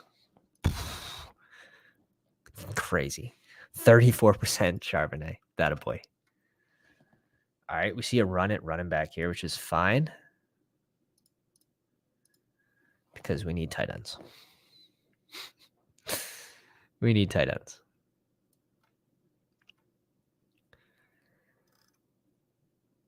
Is it bad that I would prefer? Gotta wait for him to make his pick first before I say it.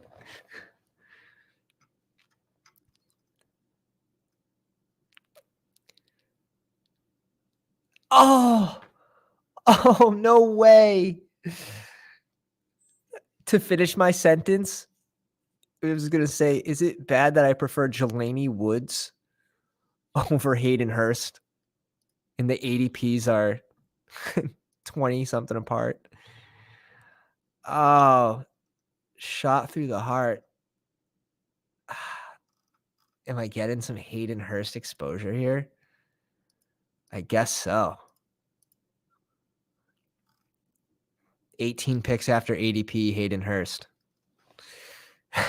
Oh my God, this team's looking so different from anything I normally draft, but I think that's a good thing, especially at the end of these drafts. And we're drafting again, and I think this is a 4 tight end team. We're strong at QB. I'm fine with these 7 receivers. Like, I think this has enough upside. It's got enough floor as well. And we have another pick too. So we're fine at QB. Let's bring in Darnell Washington. We can afford to go a 4th tight end here. And we didn't pick our first one until Juwan Johnson at 166. So the amount of draft capital that we spent at it is fine. But never going 4 tight ends in 18-round drafts, that's for sure. Pat says, if I had $1 for every time Ben talks about Charbonnet, that's true. We'd all be rich.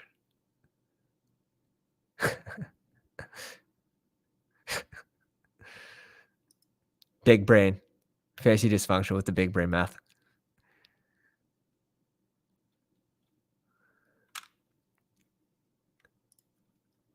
Oh no, what are you doing? What are you doing? Faraci says he's doing something crazy. Stole my Isaiah Likely pick. I have the 3 tight ends in a row here. So goes Hunter Henry, Irv Smith, Isaiah Likely. That's not ugly. I think that's fine.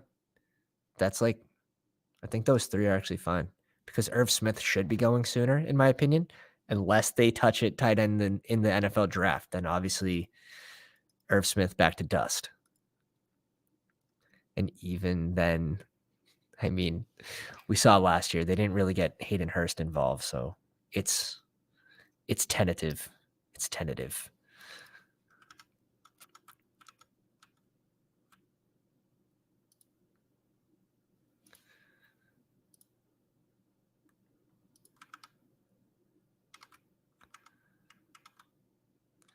5 likes away to get another draft going after this one. We have 2 drafts left total for the big board. Juwan Johnson, Gerald Everett, Hayden Hurst, Darnell Washington.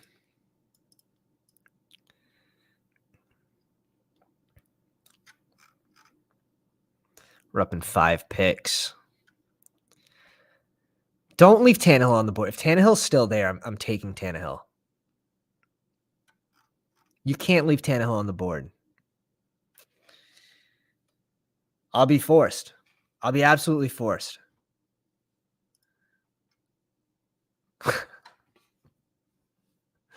How many picks after ADP is this? This is 23 picks after ADP. I mean, it makes sense. Now we have a little more help if Kyler misses 4 games. Like, it's not like it's not good for our lineup. It makes sense. We're strong at receiver. We're done at tight end. So maybe we bring in another running back here because of this short mistake with 2 double handcuff backfields. I don't mind if it's 1, but 2 is kind of, that was a mistake.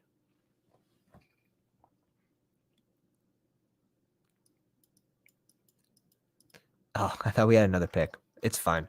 We got Chase Brown. Where'd my brain go in that last round? Let me pull that back up. Oh, it's because we went Darnell Washington. That's right.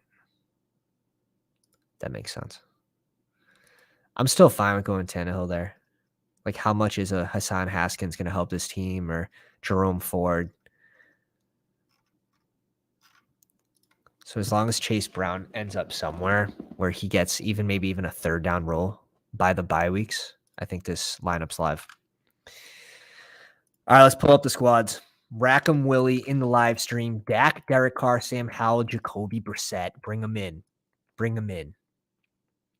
4-6-7-3 build. Tight ends, he has Njoku, Michael Mayer, Jake Ferguson. I think the tight ends are fine. Again, Jake Ferguson in an ADP that I'm more comfortable drafting him before the NFL draft, that's for sure.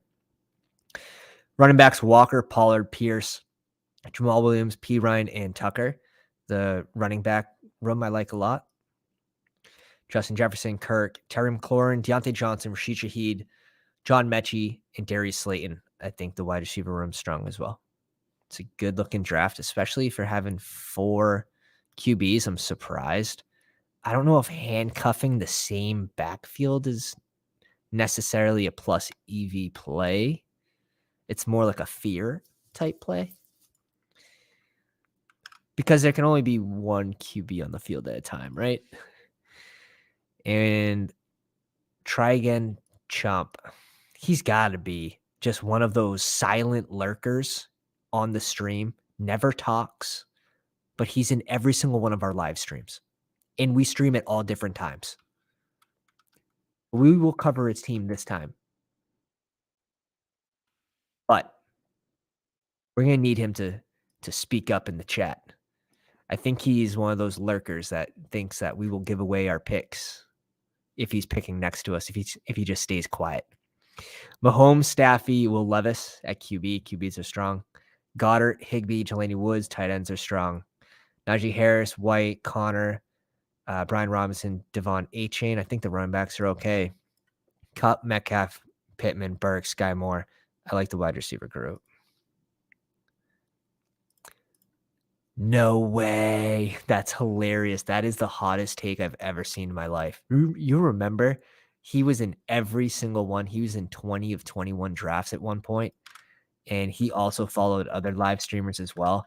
And he would just stay quiet, think like a little worm in the chat.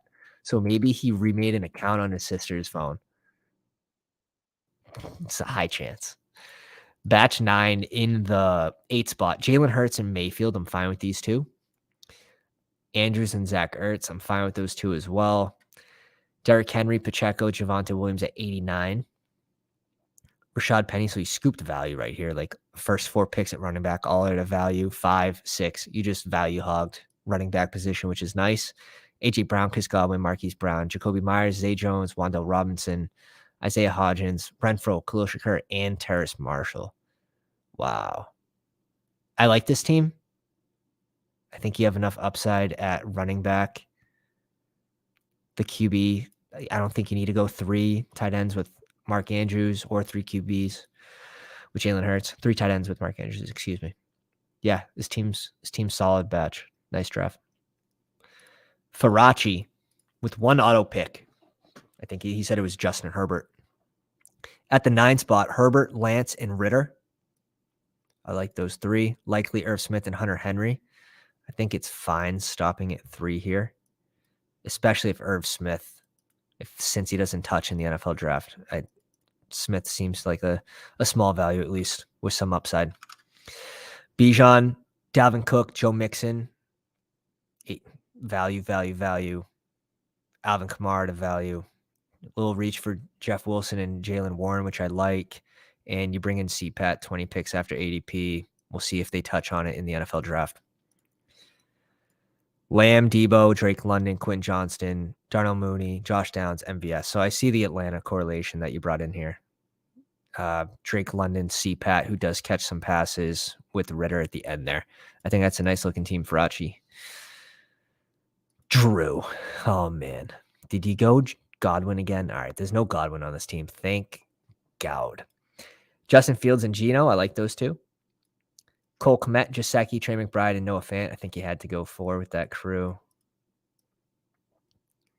Running backs, JT, Austin Eckler, Cam Akers, Raheem Mostert, and Evan Hull. So starting double RB. I think that looks pretty good to me. You're going to heavily rely on these 2 anyways.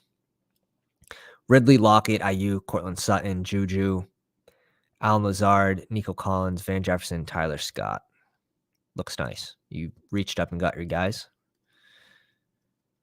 And D-Rap, also known as LeBron James in the chat. Deshaun Watson, Aaron Rodgers, and Jimmy, strong at QB. Knox, Hill, and Conklin, a little weak at tight end. Ramondre Stevenson, Jahmyr Gibbs, Aaron Jones, Antonio Gibson, Kareem Hunt, Michael Carter. I think it's a good backfield. I'm not high on Kareem Hunt. Let's see where he lands. And Jahmyr Gibbs, let's see where he lands. It's got some risk. It's got some risk. I like it, though. Devontae Adams, Garrett Wilson, Amari Cooper, Brandon Cooks, DPJ, Curtis Samuel. I think you're strong at wide receiver. All right, guys, let's see the final count. 35 likes. Damn. Appreciate all you guys. We are most likely going to be back again tomorrow. If you haven't already, on the way out, drop a like on the stream if you enjoyed it, of course. Subscribe if you are new to the channel, and hit the bell if you want to jump in these live drafts with the Pounders in the chat. Absolute bunch of savages in the best way possible. Let's blow this up. Appreciate everyone coming out again and enjoying those. What did we do? 2 or 3? I lost track. I think it might have been 3 drafts. So I appreciate everyone coming out. Have a good day.